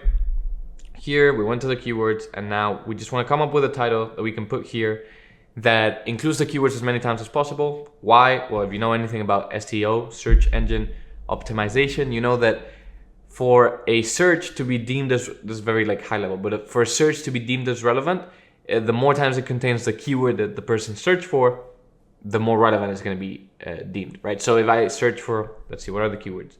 If I search for Google My Business, and the course between the title and the subtitle says Google My Business 7 times, then the search engine is gonna say, okay, you're looking for Google My Business. This thing is all about Google My Business, right? So we want to use them as many times as possible. Now, that's one. There's 2 sides of this coin, right? One side is the SEO, and the other side is the click-through rate. The click-through rate is how many people who see the course click on it. Okay, so if our course title is just Google My Business, Google My Business, Google My Business, Google My Business, it might be great for SEO, but for click-through rate, it's gonna suck because you're a human and you read that and you say, this makes no sense. I don't want to take this course, right? So we have to sort of balance those 2. All right, so this is the title and subtitle that I went with. Again, I just asked ChatGPT to give me 20 of each, and I sort of chose my favorites, mixed and matched. In this situation, there isn't that much wiggle room because these keywords are pretty long, so as long as you put them once or twice, you run out of space. So I just said Google My Business, GMB, boost your Google Business Profile, whatever, and then master Google My Business, GMB, optimize your Google Business Profile, and dominate Google My Business rankings. Okay, so trying to get that Google My Business one as many times as possible. And then adding other ones, because if you just repeat Google My Business, it won't make a lot of sense, even though it's the best keyword. The importance of this step is gonna vary depending on the course topic, and we can see that in the Marketplace Insights. If we scroll down, you can see enrollments by channel, and you can see Udemy search. For this one, it's 34%, which is pretty high. But anyway, so long as you have one that makes sense and uses the keywords a couple times, you're good. There's not that much wiggle room to optimize it crazy, right? And then, make sure your description also includes the keywords and whatnot, but we'll get to that right now. Actually, let's get into the description. So what I'm gonna do is I'm gonna go to our good old friend web development course, and I'm gonna scroll down to the description, and I'm simply gonna copy this and give it to ChatGPT as a framework to then, reword it, not word for word, but use it as a template to make our description. Okay, so quickly, just some copywriting stuff, It's interesting, the stuff that she goes into. It's interesting too that so reviews are a pretty good asset if you have positive reviews, right? You'll get a little highest rated badge if you're the highest rated, and it's a lot of social proof. So she really capitalizes on that, and she puts a lot of reviews in her description, which is something most people don't think to do. So that's some good insight. At the beginning, obviously you can't do it, but once you have some reviews, you can go back and add it in the description, because you can always edit the description, right? So I'm just gonna pop this into ChatGPT, and I'm gonna come up with a description. So I popped the description to ChatGPT. It gave me this pretty long thing. I went through, I edited some stuff, I made it shorter. Usually in copywriting, shorter is better. And I just edited some stuff to make it make sense, sort of, imagining what's the target audience, what are the pain points, and changing some stuff for that. We can go through some small things that I did. I didn't really do much, but just so you get a sense. The main thing I did was cut stuff. I cut the reviews. I changed anything that was too sensationalist, like you're gonna save thousands of dollars doing this. Like, no, you're probably not, and everybody reading this probably knows that you're not. Like, the value might be in some way worth thousands of dollars potentially down the line if you master Google Business Profile and get some good insights, but like it's not like you could get another course that teaches you similar stuff for $10, so no point in having that. Then the beginning was a little too long, so I just reframed it. Also, the other course is like 60 hours long, and this course is 1 hour long, right? So the frame that ChatGPT gave me was like, this is the most comprehensive course. The frame that I took instead is that this one teaches you what you need to know, So it's like straight to the point, and I even emphasize that with no fluff, all right? So that's a pretty clever framing strategy that I've used in the past. Like, if your course is short, you can frame it as a crash course instead of framing it as like the most comprehensive course. And this is something that has quite a bit of success on Udemy. Like, if it's framed for like business professionals or like busy people, like you can frame it as like, this is all you need to understand this, in a day, and you're good. So that's sort of the frame that we took here. We added some stuff, and so let's look at basically the three sections. The first section is why this is going to help you. The second section is what you're going to learn, and the third section is the last thing is the properties. Remember, so the benefits, not the properties. And the last thing is basically says everything you're gonna have. Video lessons, real world case studies, downloadable resources, articles, assignments, and that's all the stuff that we're gonna add in the next lesson. So basically that's all for our description. We now have, I'm gonna save. We have title, subtitle, and description. I can't save because I haven't picked a subcategory. So I'm not gonna be the one to come up with that. I'm simply gonna go here. I'm gonna go to the bestseller. And here at the top, you can see marketing, search engine optimization. So that's what I'm gonna do. Search engine optimization, Google My Business. So here we're just selecting what the topic of the course is. Again, this sort of helps with the, not quite SEO, but like categories. So if people are searching the course, not through typing it, but through just, browsing through categories of Udemy, then this is what it'll say. And again, all I did is go to the bestseller of Google My Business, and I saw that they have it under marketing, search engine optimization, Google Business Profile, or Google My Business. Yeah, so that's basically all for this. Now I can save this, and we have the title, subtitle, description, categories, and if we go here, you can see it's starting to look like something, right? Now we need to add a thumbnail, and we need to add a price, and then we'll be pretty good. So all I did is I went on ChatGPT. Once again, it's the GOAT of this process, and I told it to make a thumbnail for the course. For some reason, it gave it text. It's not allowed on Udemy to have text on your thumbnails unless it's a logo. So I just went back and forth until it gave me one without text, or it has text on the corners, but I can just cut it. So I took that picture. It's a .webp picture. So I just went here on. I just typed on Google .webp to JPG, and I converted it to this. I put that on Canva, and I just added the Google logo. And then when I uploaded it to my landing page, I just cut the corners so that you wouldn't have the text. And this is the thumbnail, and this is the landing page. All right. So quite a few things went into that. Time-wise, it's not that much. Once you get the hang of it, it'll be quite simple. But you can see, you just go, the process is you go on ChatGPT, you write all the lesson, you give it the curriculum, it rewrites the lesson titles, and then, you add what you learn, you add the description, you add the title, the subtitle, then you make a thumbnail. All right, so just a few things left before we can publish our course. We have to add the pricing, which we'll do in a separate lesson because we have to do, the premium application. It's super easy, but I just want to have it on a lesson, so I'm not skipping any part of the process.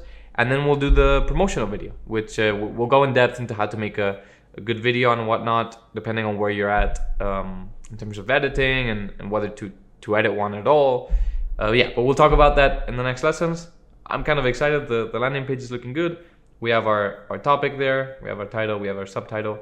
We have all of this. We have our content. We have our description. Hey, almost there. Exciting. Looking good. We're now going to go through the Udemy premium application so we can become premium instructors, put a price to our course, get paid, and all of that good stuff. So we're not doing it for free. All right, so I'm going to walk you through it. There might be some stuff that we need to blur out. But yeah, we're just going to see. So first thing it asks is personal information. It's just like the name of the account, the biography and whatnot. That should be good. There we go. Now it lets me. Yes, I have read and agreed to the terms. So I have read and agreed to the promotions policy terms for the Udemy Deals program. You want to click yes, because this is the stuff that lets Udemy do whatever deals they want with your course, which is the way that you're going to get the most sales. Okay, so remember, even if your course is listed at $200, Udemy is always running sales, right? Special sales for whatever reason they can find. So if you opt in for the promotions or deals program, that means that they'll take your course and they'll do, like 90% off, and they'll say like, oh, today is like whatever flash sale for the weekend, and they'll push out your course at the discount, and it's the highest chance that you have to buy it. It's just the way Udemy, it's their business model. And that's what they push out. If you don't opt into that, they're probably not going to be promoting your course much. So just accept it.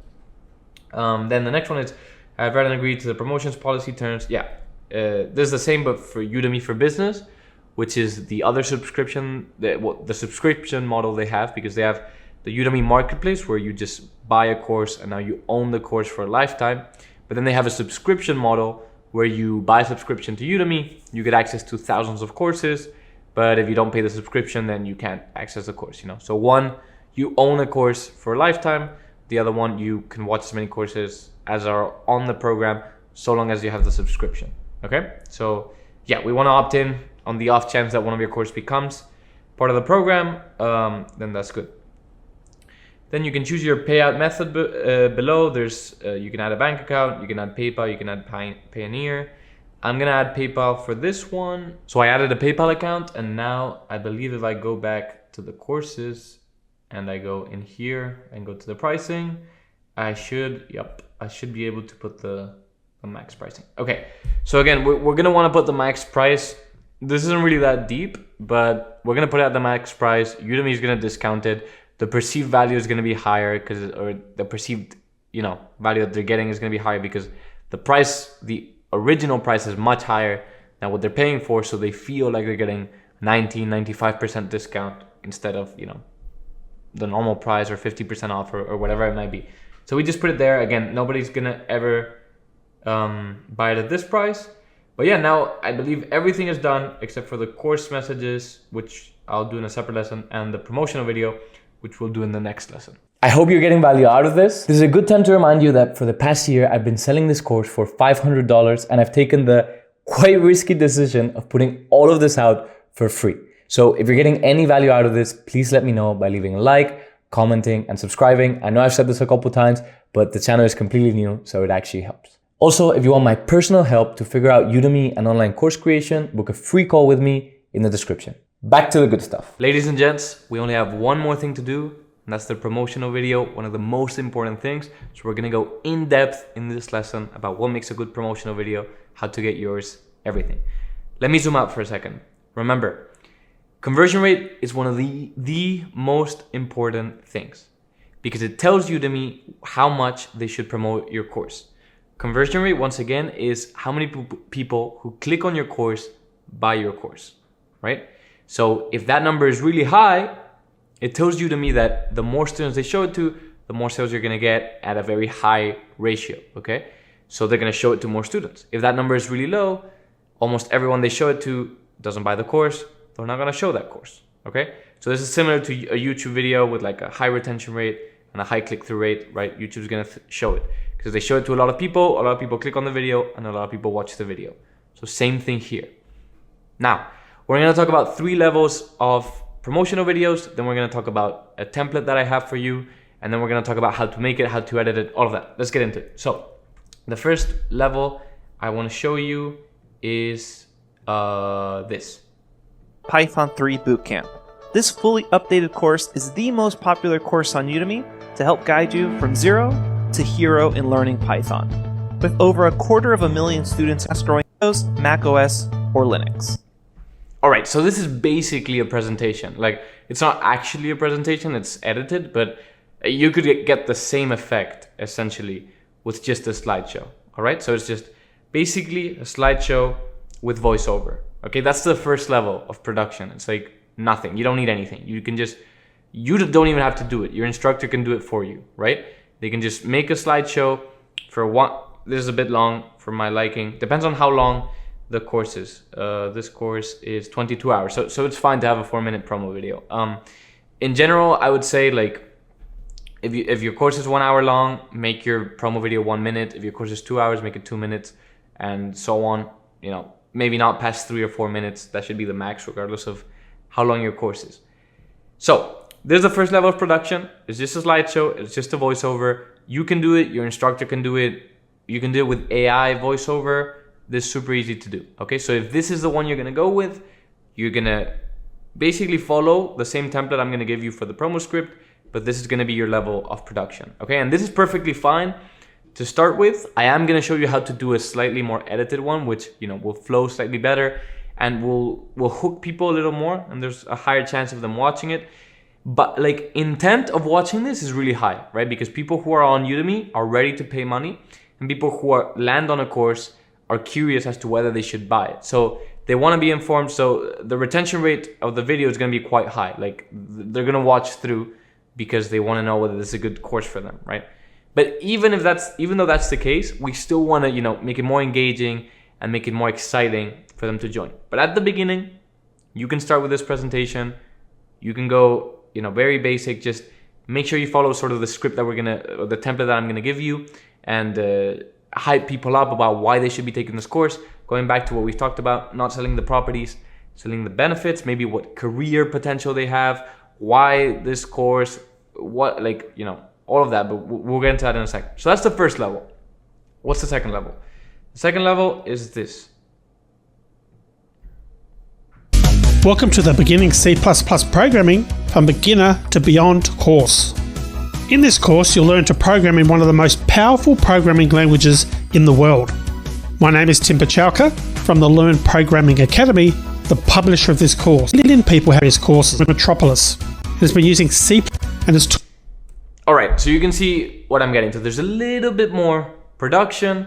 He still doesn't have video. He's not showing his face. He's showing a picture of himself.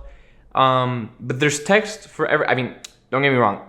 I think the concept is good. The execution is a little, dubious, but you get the concept is there's text for everything.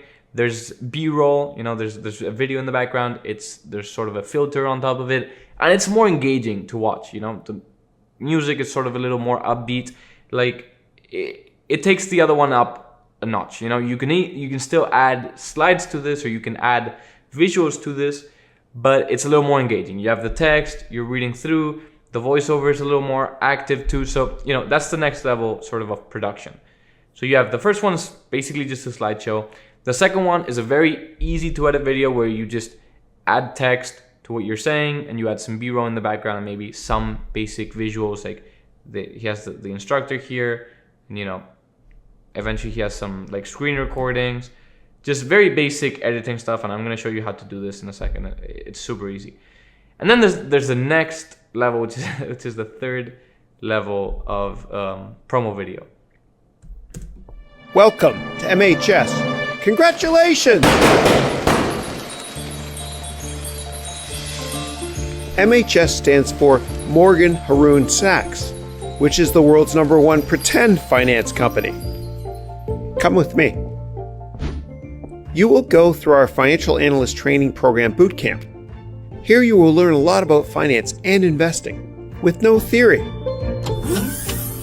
You will rotate through the many divisions of our firm, and we will discuss how to excel in 14 different financial analyst roles. Yeah, so this is awesome. This guy's one of the goats of Udemy. He has like over 1.5 million students. This guy's made a lot of money just from Udemy courses, and just from this course, he's probably made around $1 million, something like that. So this is pretty good stuff, and you sort of get why he's doing this, right? He's sort of appealing to that wannabe finance bro that isn't in that space, and he's sort of giving them that experience through a Udemy course that costs $10. That's pretty genius, you know? Like the conversion rate of this, I'm guessing, is probably through the roof.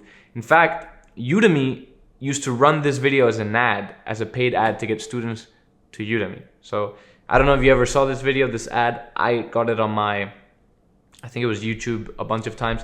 So this is a great promo video. I mean, if you want to watch it on your own, this is the course and you can search it and watch it. All right, so those are the 3 levels. But to bring it, you know, to a more realistic expectation, that's sort of the promo video we all aspired to make. I do want to make something similar at one point, you know, that level of production.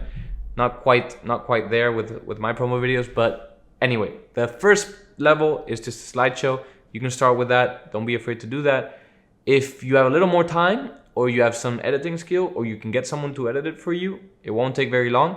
You can do the next level of production, which is simply putting some B-roll. B-roll simply means that it's not like the main frame is just, you know, a background shot.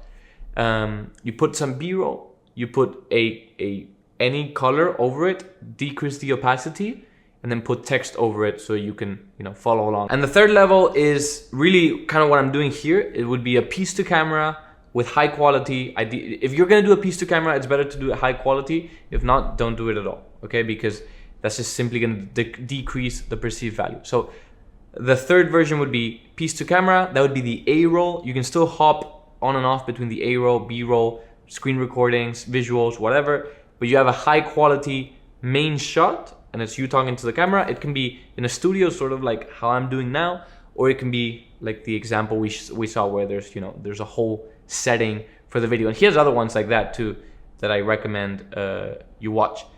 So those are the 3 levels. I only recommend you go for level 3 if you actually already for some reason have the video equipment, the sound equipment, etc. If you're going to be making all your promo videos, I recommend investing in some sound equipment at some point, because that's simply going to increase the perceived value noticeably. I have this template for a promo video. Okay, it's basically all just stuff that you can copy paste into ChatGPT. You know, you take this, you go into the same chat that you've been doing all your lesson stuff on. This is the same chat from before. You can see how many thumbnails I had to go through. This is the chat where we did all the description and everything, and I'm simply gonna paste this. All right, so I simply put the template into ChatGPT. I told it to get rid of all this like stage direction stuff, and it gave me this, and I'm gonna go through, I'm gonna copy this, put it in my script folder, and I'm simply gonna read through, maybe change some stuff, make it sound like it's in my voice, sort of, and then we'll get to the next step. All right, so I've edited the script. There's a case to be made to make it slightly longer, but my course is just 1 hour long.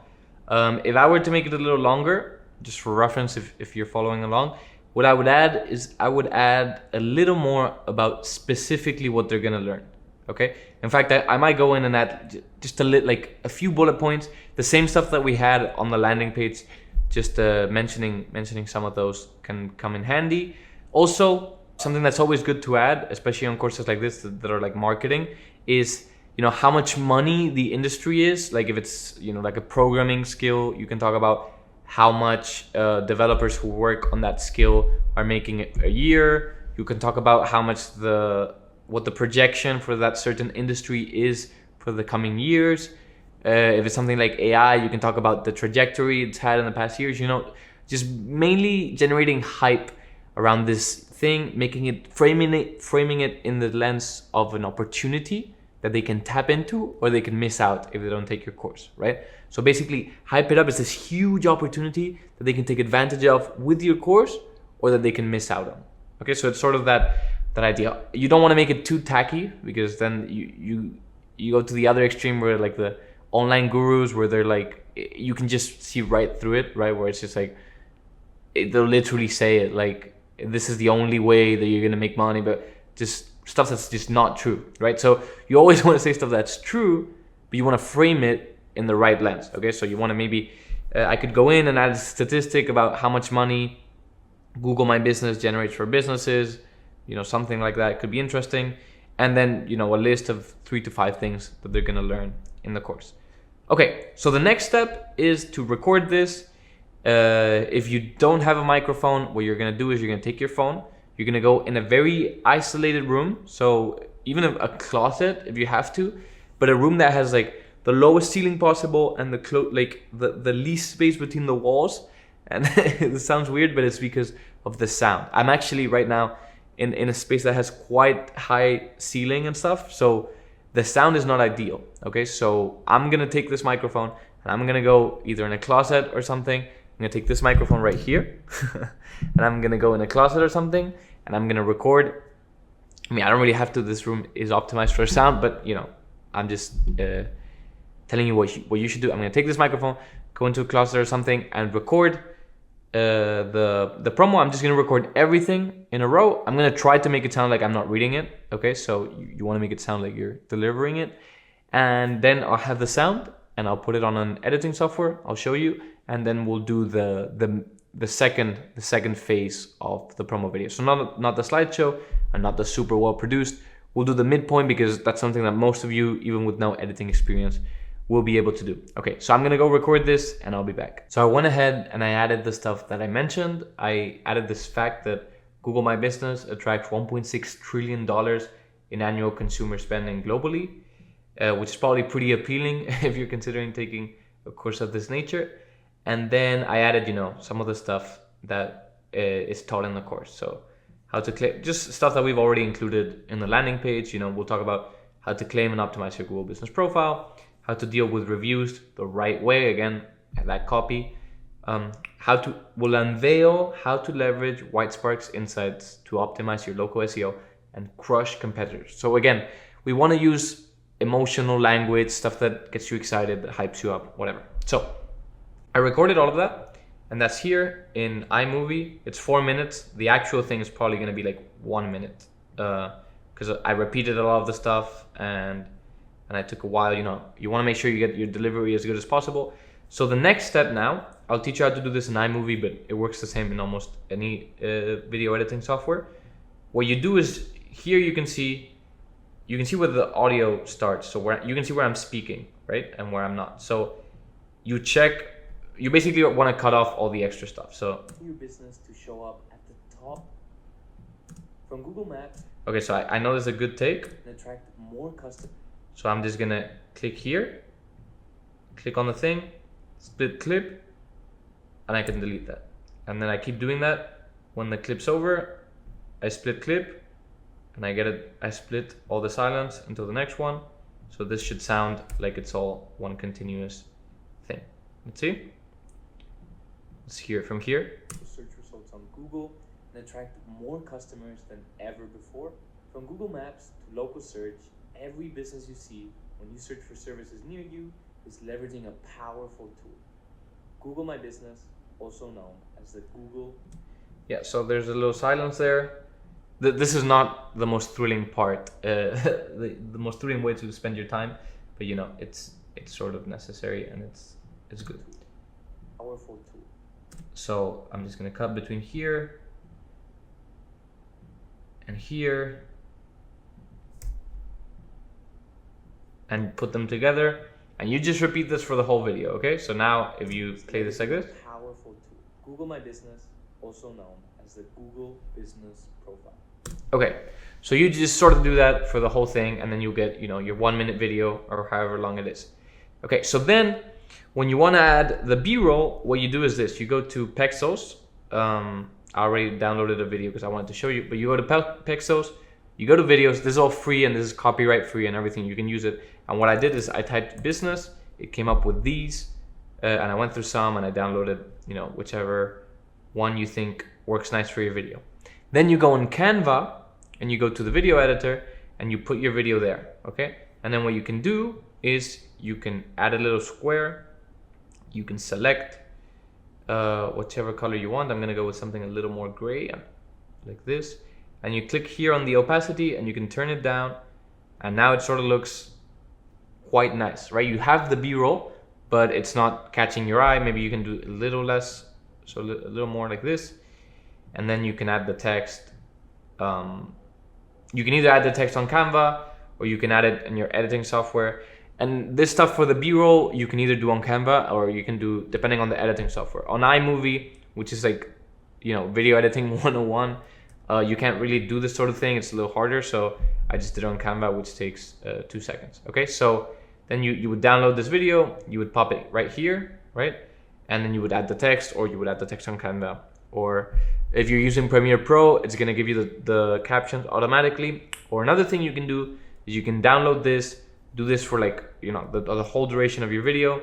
Also, this is a little long, right? 16 seconds on the same B-roll, probably not. You wanna do like 4, 5, 6 seconds for each one. Then you add all of them here. Once you have all your audio cut up and you have all the video, you put it all together, even without captions. And then you can download an app like, say, Captions app, which is free, and all it does is it gives you captions and it gives you text, and you can edit however you want it to look. It's super easy. It's quite easy to get it to look nice and aesthetic. So there you have it. That's a pretty quick way of getting a pretty professional looking promo video. Once you have this and the text and the audio, it'll be pretty good. It'll definitely be better than the presentation. It obviously won't be as good as the super well produced one, but anyone watching it will think, okay, this is an authoritative brand. This is sort of convincing, and the conversion rate will be quite decent, I would expect. Okay, so remember, if you don't have a mic, you can use your phone. That's fine, and just go somewhere that has, you know, it doesn't have a bunch of echo where the sound is bouncing around from a wall to another. And yeah, follow these steps to get the video, to get here you can get the stock footage on Pexels. You can edit it on Canva and iMovie, or if you have Premiere Pro or whatever. And if not, you can download DaVinci Resolve. That's a free software that works super well. I've used that plenty of times. And yeah, with all of that, you can put together a pretty professional looking video that should get you pretty far for now. Okay, maybe in the future, if you're scaling your brand, you want to hire someone to do the delivery and all of that, but we'll think about all of that way down the line. For now, this is good. Your conversion rate should probably be much stronger than your competitors when you're starting out just with this video. Okay, so there's actually only one more thing that we're going to do before submitting the course for review, and that is increasing the perceived value. So there's a bunch of stuff that we can do that take us no effort. It takes us, you know, like a few minutes, and it's going to increase the perceived value. And those are articles, downloadable resources, and assignments. Okay, all of those we can make with ChatGPT in a matter of minutes, and they show on the landing page. Remember, I showed you a landing page of the web development course where she had like a bunch of articles, a bunch of downloadable resources. So that's what we're going to do, and it's going to show on the landing page. Not only that, but the articles are going to show an increase in the course duration. So when people are searching for the course, instead of saying whatever it is here, 1 hour, if the articles are like 30-minute reads, you know, they all add up to like a 30-minute read, it's going to show 1 hour, 30 minutes, or 1.5 hours, or however, I think it's 1.5 hours. And if we make it an hour, it's going to show us 2 hours, right? So we can double the perceived value just by making a bunch of articles. And how are we going to do this? Well, I asked ChatGPT. So all of it is going to be under the same chat where you've been, you know, doing the lesson titles, where you've been doing the description, all of it. And I asked ChatGPT, and by the way, we are going to get to the promotional video, but that's going to be after we publish the course, because publishing the course for review takes a few days sometimes for it to be reviewed. So we're going to work on the promo course while it's being reviewed, okay, to not waste any time. You could actually also do this after the course is reviewed, but we're going to do it now. All right, so I asked ChatGPT to come up with 20 article topics, and we're going to basically just go through and write articles for all of them. I'm just going to copy the title and say, write this one. And all I'm going to do is I'm going to wait for ChatGPT to write it, and then I'm going to make a Google Doc, and I'm simply going to write the title, and then once the article is finished, you're just going to copy it, you're going to put it in here, and this is going to be your downloadable resource, and then you're going to go to your curriculum, you're going to go here, you're going to add a lecture, you're going to say claim your profile. I actually like to put article at the beginning. Article, claim your profile, content. Instead of clicking video like you usually do, or your instructor usually does, you're gonna go to the article and you're gonna paste the article in. So that's how you add an article to your curriculum. But now the sly thing about this is that you can just go here, file, download, PDF, and you can just put that under resources, and you select the file, and just like that, just by adding it as a resource, now if you go to your course landing page and you preview, you can see it's all looking nice like we've been doing. But now down here we have 1 hour on demand video, 1 article, and 1 downloadable resource. Okay, so you can just repeat this process. You go on ChatGPT, you say now write the second one, and it'll write another article. You'll go here, you'll make another Google Doc, you paste the title, or you write the title of the article, which is for this one, 10 common mistakes, blah, blah, blah. You're gonna go in here, you're gonna paste that, you're gonna copy the article, and you're gonna keep repeating the process. The only thing I recommend is that you don't do exactly 1 article for 1 downloadable resource, because then when you're on the landing page, you might be like, oh, all the downloadable resources are articles. Okay, so instead of that, you can sort of mismatch. You can have like 15 articles or 25 articles or 30 articles and maybe 27 downloadable resources. Okay, so almost all of them are downloadable resources, but not quite all of them. Just, you know, to make it a little off, so you don't think all the articles are the downloadable resources. So basically just increasing the perceived value. All of this that's what it is. It's increasing the perceived value. And then another thing we can do besides all of this is if we go to add a curriculum item, we can add an assignment. Okay, and we can say assignment, test your Google business knowledge. Okay, so you go here and you go in edit, and you basically just fill the stuff. Okay, so I just went through and I filled everything. It's not very important, it doesn't have to be amazing, but I just did, you know, whatever sort of came to mind. Here are the instructions. And for the questions, I went back to ChatGPT and it gave me 5 questions and 5 solutions. So I put those. It is probably ideal if you get your instructor to do the assignment, but it doesn't really matter. So yeah, so now if we go back to a curriculum, you'll see that we have an assignment. And if we go back to our landing page, you'll see that now we have 1 hour on demand video, assignments, 1 article, and 1 downloadable resource. Okay, so there you have it. Just in a few minutes, you can increase the perceived value pretty significantly, especially because, again, the articles, when they're looking for the course, they're also going to increase the course length, the number that's listed as the course length. So if your course is short, you can just get a bunch of articles with ChatGPT, increase the course duration, and increase the perceived value super significantly. All right, so I went ahead and I added a bunch of articles and a bunch of downloadable resources. The same process I showed you, just go on ChatGPT, it does it, then you go on Google Doc, download it, blah, blah, blah. Same thing I showed you. So now if we go to our course landing page, we'll see that we have 11 articles and 8 downloadable resources and assignments. So we've successfully increased the perceived value quite significantly, and you can go ahead and do even more. You can do double or triple or whatever. I'm gonna leave it here, but you can do as much as you'd like. So that's that for the perceived value, and now we're basically ready to publish our course. Okay, so it's time to publish our course, and I'm gonna take you through the process. So we're gonna click submit for review. We're gonna start verification process, and here's sort of an important choice that you have to get right. So if you've been doing everything that we've talked about, if you're doing a faceless Udemy brand, you're gonna wanna click the second one. I'm gonna read both of them. The first one says, I created most or all of the content of this course, and I have properly secured all of the rights necessary to publish all of the content of this course on Udemy. So basically, this is what you would click if you were not a faceless brand. You were a person creating courses, teaching, showing your face maybe, but you're doing all of the content. That's what you would click. The other one is, I am a person or a company publishing this course through either partnership, contract, or employment with the creator of most or all of the content of this course.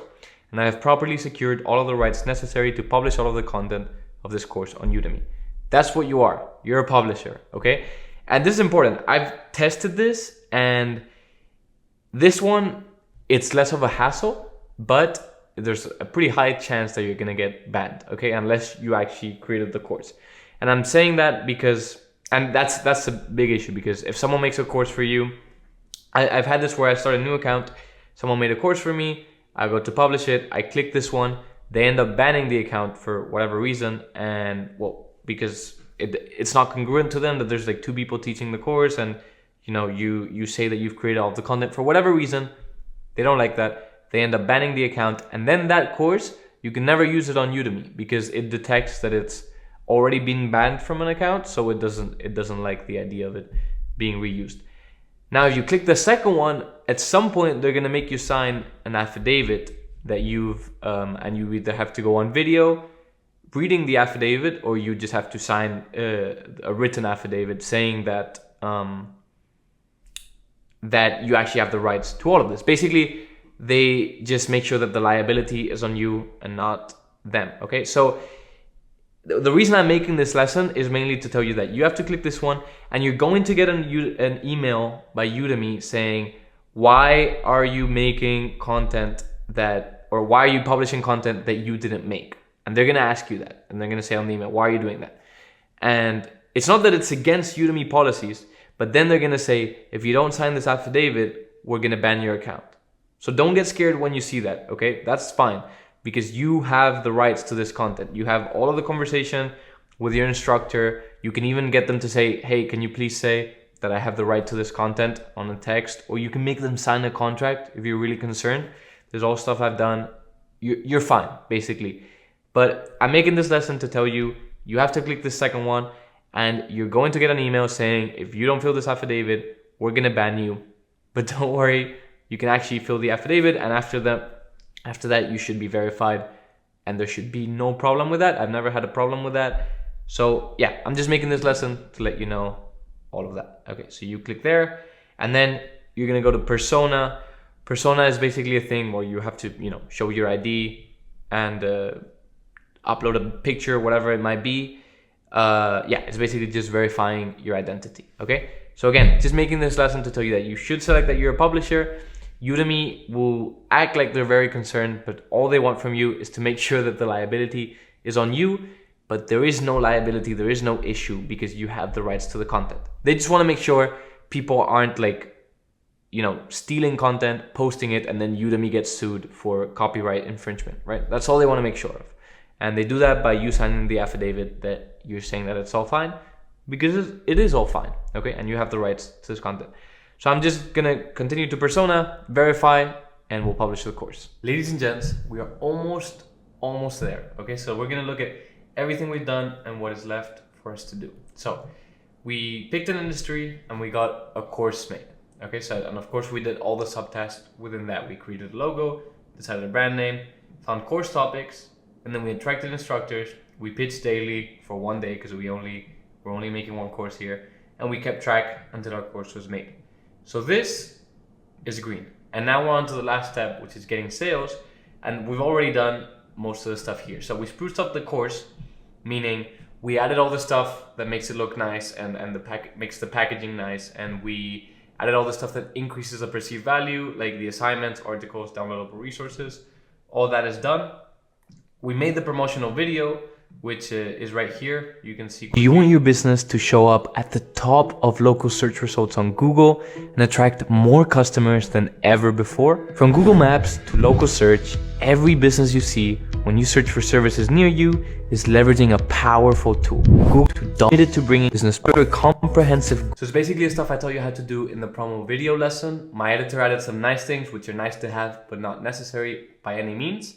And I will add the full video with the other lessons so you can watch it if you want. Okay, so that means the promotional video is done. And now, well, the copywriting is also done. That's the description, the title, the subtitle, all that good stuff. So now we're on to the last step of the process, which is initial sales. So if we go back here to our Udemy, you'll see we have our course. It's published, we've earned 0, we've gotten 0 enrollments, and we've gotten 0 reviews.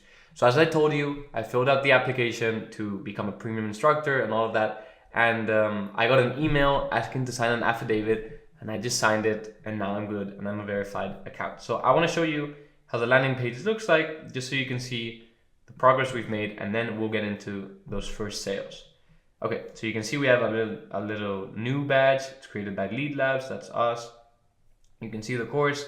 You can see that even though we put at the max price, it's not even listed at that price, even though in pricing we put $199, right? So they're always doing stuff with the prices, as I told you. You can see 11 articles, 8 downloadable resources. It's looking good. It's looking good. It's looking like a professional course. And then, of course, if you click on the video, you're going to see. Do you want your business to show up nice at the top of local search results? Promo video. Okay, and if we go to our profile now, you're going to see that we have 0 students, 0 reviews. We have all our profile, but now we have 1 course, and it's Google My Business. And you can see also, importantly, that we have 2 total hours of content, it says there, and 21 lectures. Okay, so all of that is because of the articles that we added in one of our lessons. So now that we have this, how are we going to go about getting our first sales? All right, so let's go over the different ways to get your first students again. So remember, when you first start, your course basically has like 0 conversion rate. And as you know by now, conversion rate is the thing that makes Udemy show your course to potential students.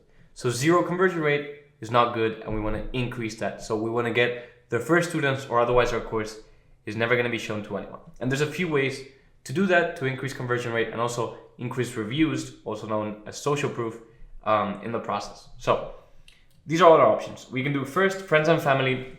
This is the best option. If you can get your friends and family to buy your course, that would be amazing, because they'll also be quite inclined to leave you a positive review, which you should, incentivize. If you can't get them to pay for your course, which, it's very understandable. They might not care at all about whatever course topic you're making, or they might not just be in the position to do that. But let me just say that they would only be paying like $10, because you'd give them a best price coupon, as we're going to see in a second. And all of that money would go to you. Okay, so let me just clarify that. And of course, if you wanted to give it back to them in some way, you could. You can't give it straight back. Hey, here's the money that you paid for my course, because that would be against Udemy policy. But there's probably ways to get around that. So best case scenario is if your friends or family can buy your course. Okay, like ideally we want to get like 30 people to buy our course. 10 to 20 is also very nice. Okay, anything over 10 is great. So yeah, friends and family, best case scenario. If you can't get them to buy your course, you can give them a free coupon and ask them, to watch the course and leave a review. Okay, because again, they'll probably be quite prone to leave positive reviews. Okay, and that's what we want.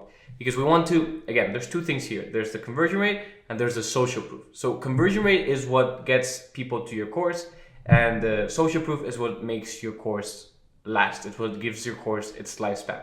So your course can have very high conversion rate, but if people are prone to leave bad reviews, then your social proof is going to go down and the lifespan is going to be short.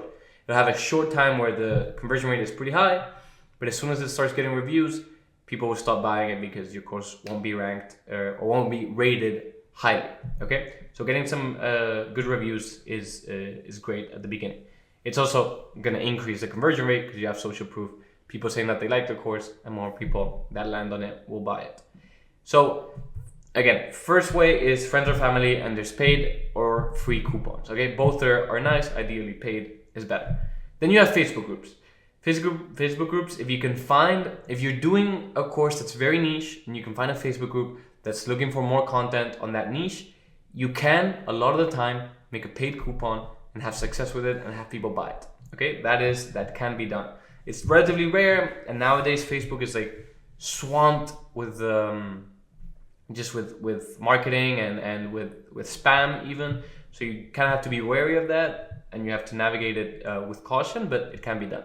Facebook is not the only place. You can do Reddit, you can do Telegram. You can sort of find where the people that consume your content would be.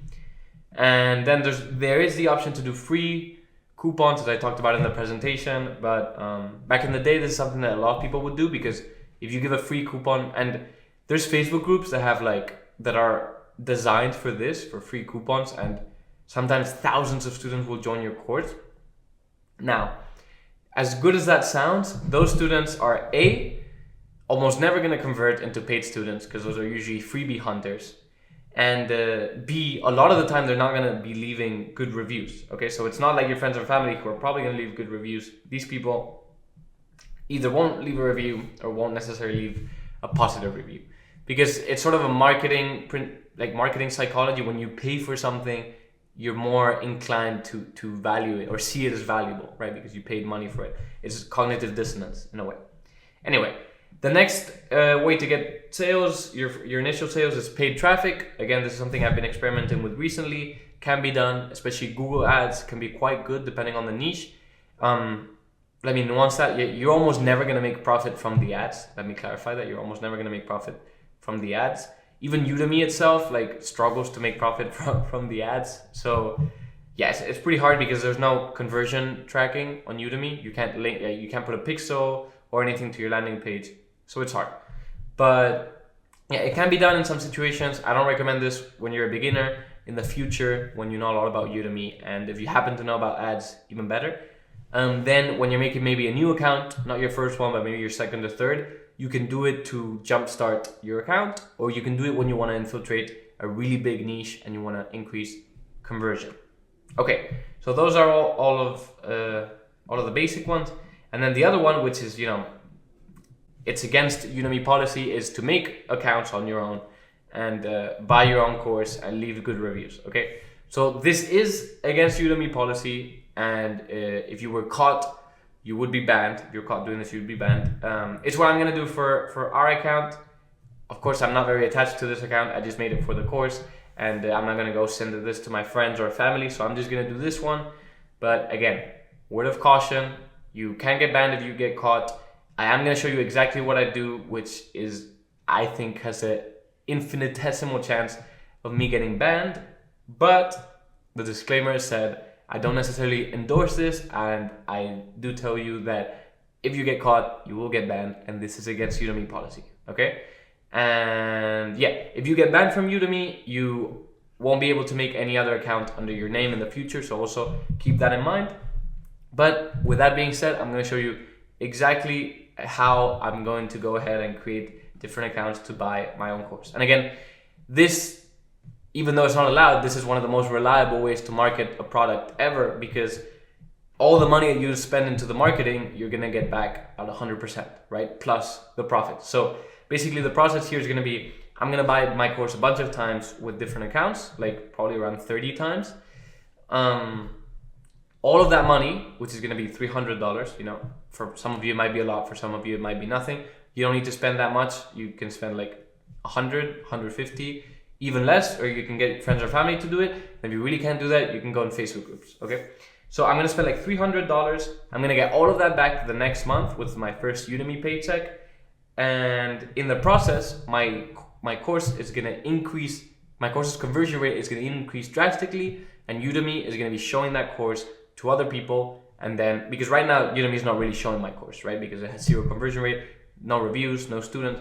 But once it has some students, some reviews, and a higher conversion rate from all the sales that I will be bringing to it, then it will be showing it to other people, and it will ideally get a good amount of organic sales. Okay, so let's get into the process. Okay, so before I create a new account, every time I'm going to go on a VPN.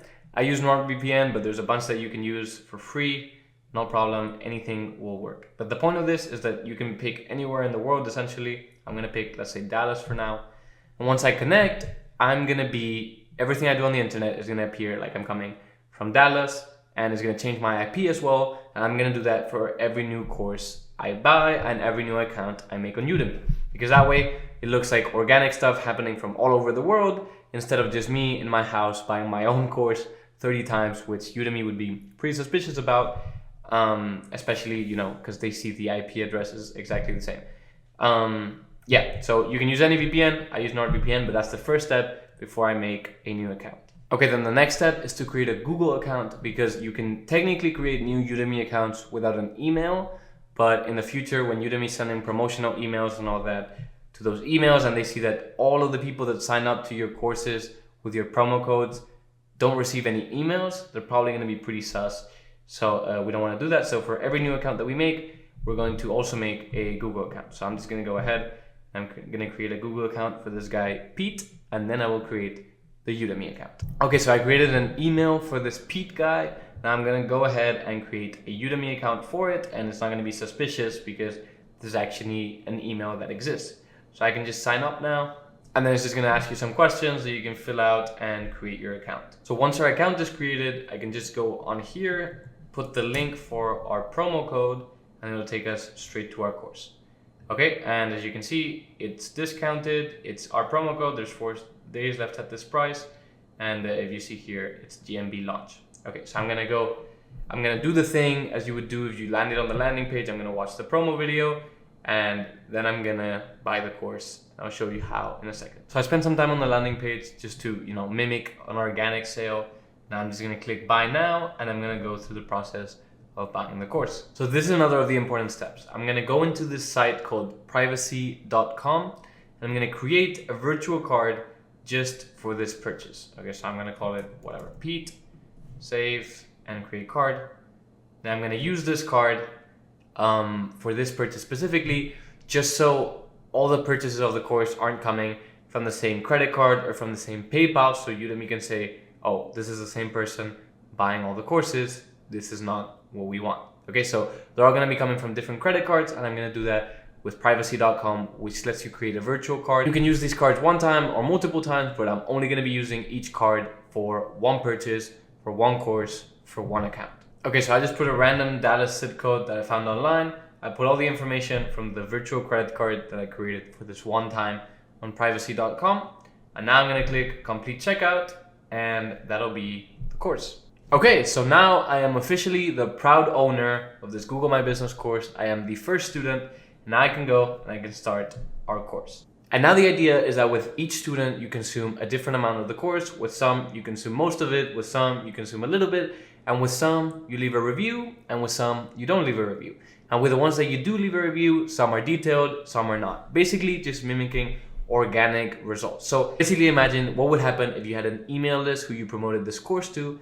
How would the people in that email list react? It wouldn't be they all buy it, they all watch 100%, and they all leave a 5-star review. Instead, it would be a mix and match of all this stuff. So just to recap what I did, which again, I don't endorse, and if you get caught, Udemy is going to ban you. But just to recap, before you make an account, you use a VPN, so you have a different IP and a different location for each account. First, you make a Google account, then you make a Udemy account with that same email, and then you buy your course with your promo code, which will give you 100% of the revenue. So you get all the money back. And once you pay with the virtual card, which you can make with privacy.com, where I'm sure there's a bunch of different sites that I don't know about. But what that allows you to do is use different payment methods for each purchase. So it doesn't look like it's the same person buying the course over and over again, which is obviously what Udemy doesn't allow. So now I'm going to repeat this process over the next 10 to 15 days. The idea is that you buy on average 2 courses a day, and you make use of the 3 promo codes that you get for the current best price, which is $9.99. Okay, all of them last 5 days, and you get 3 in a month. So I'm basically gonna make use of those and just buy, when you have some time, you have 5 minutes or so, you can leave your computer there running with the course, and then you can come back, sometimes leave a review, sometimes not leave a review. But basically, I'm gonna be doing this to increase the conversion, get some reviews for the course, and ideally that's gonna make the course rank decently high so that we start getting some first sales. And then we'll be done with the course, and you will have seen the process from episode 0 to getting your first course made and getting your first organic sales. I'm about to show you the results of our first month after spending almost no time creating this course. If you found value in this massive video, please let me know by leaving a like, commenting, and or subscribing. Also, let me know if you want more in this longer format or you prefer the shorter videos. Finally, if this seems like something that you want to master, figure out, and scale, you can book a free call with me in the description. If we're a good fit, I'll give you access to everything I know and use in my own Udemy and online course creation business. I'll give you my systems, my knowledge, my tools, and even my time so that I can help you figure this out. All right, enjoy the last part of the course. Okay, so up until this point, we've done all of this stuff. We've picked an industry, created a logo, decided a brand name, found course topics, got courses made, a course made for our case. We attracted instructors, pitched daily, kept track. And we've done all of these parts of getting sales. And in the last lesson, we did this part as well, which, those are the artificial ones that we got, but that all led to, as we're going to see, getting sales. So we are basically done. And I'm just going to show you the results that I've let germinate over a month or so. And yeah, that's basically the course. And that's all you need to know to build a Udemy account, a faceless one, from scratch. All right, so this is our account, Lead Labs. We have 47 students, 11 reviews at the moment. You can see we're the highest rated GMB Google My Business course at the moment. So we have 47 students. If we go here, I'm going to show you, as we did in the previous lesson, some of these are fake, or they're accounts that I created to buy the course, all the way up until here. And then this one, starting here, these are organic sales, people who actually bought the course. And you can see they all own plenty of courses, so it's not like a fake account. And you can see that with this one as well. I'll go into a few just to show that they're real accounts that own a lot of Udemy courses, not just our course, right? So let's see the dates so we can keep track sort of what happened. 31st of October was our first organic sale. Then it sort of, you'll see this sort of pattern, like you'll get like one sale, then it'll stop, then you'll get another sale a few days later, then it'll stop, and all of that until eventually you get like consistent sales. And we'll see that pattern in this course as well. So 5th of November, we got our second organic sale. Then it stopped until the 9th of November, but that day we got 2 organic sales. So I'm going to show you, I'll just do this for a few, just so you know, there are actually real people that own Udemy courses, are actual accounts. Okay, or this one, I guess it was their first Udemy course was ours, but you can see for the most part everyone has a bunch of courses. Okay, so let's look at the dates.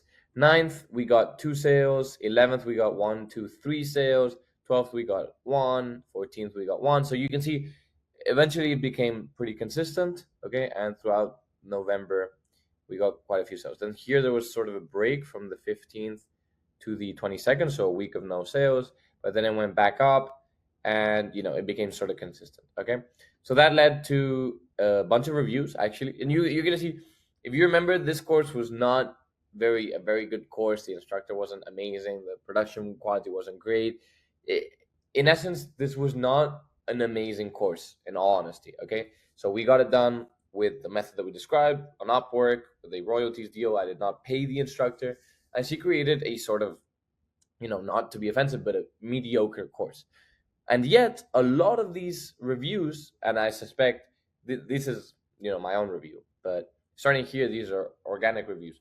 And I suspect you'll see that all of these reviews are 5 stars, and some of them have, detailed feedback. And I suspect a lot of it is because of the packaging and the perceived value, right? We have good copy, we have a good promo video, and we just package it. We have good titles, everything, and we package it in a way that is appealing to students. Okay, so, and then obviously some part of it is that there's value in the course. Okay, it's obviously not all the perceived value, but yeah, there's, the feedback even says that it's not that great of a course. Like this review is talking about how it didn't go very in depth. It was sort of a one-on-one.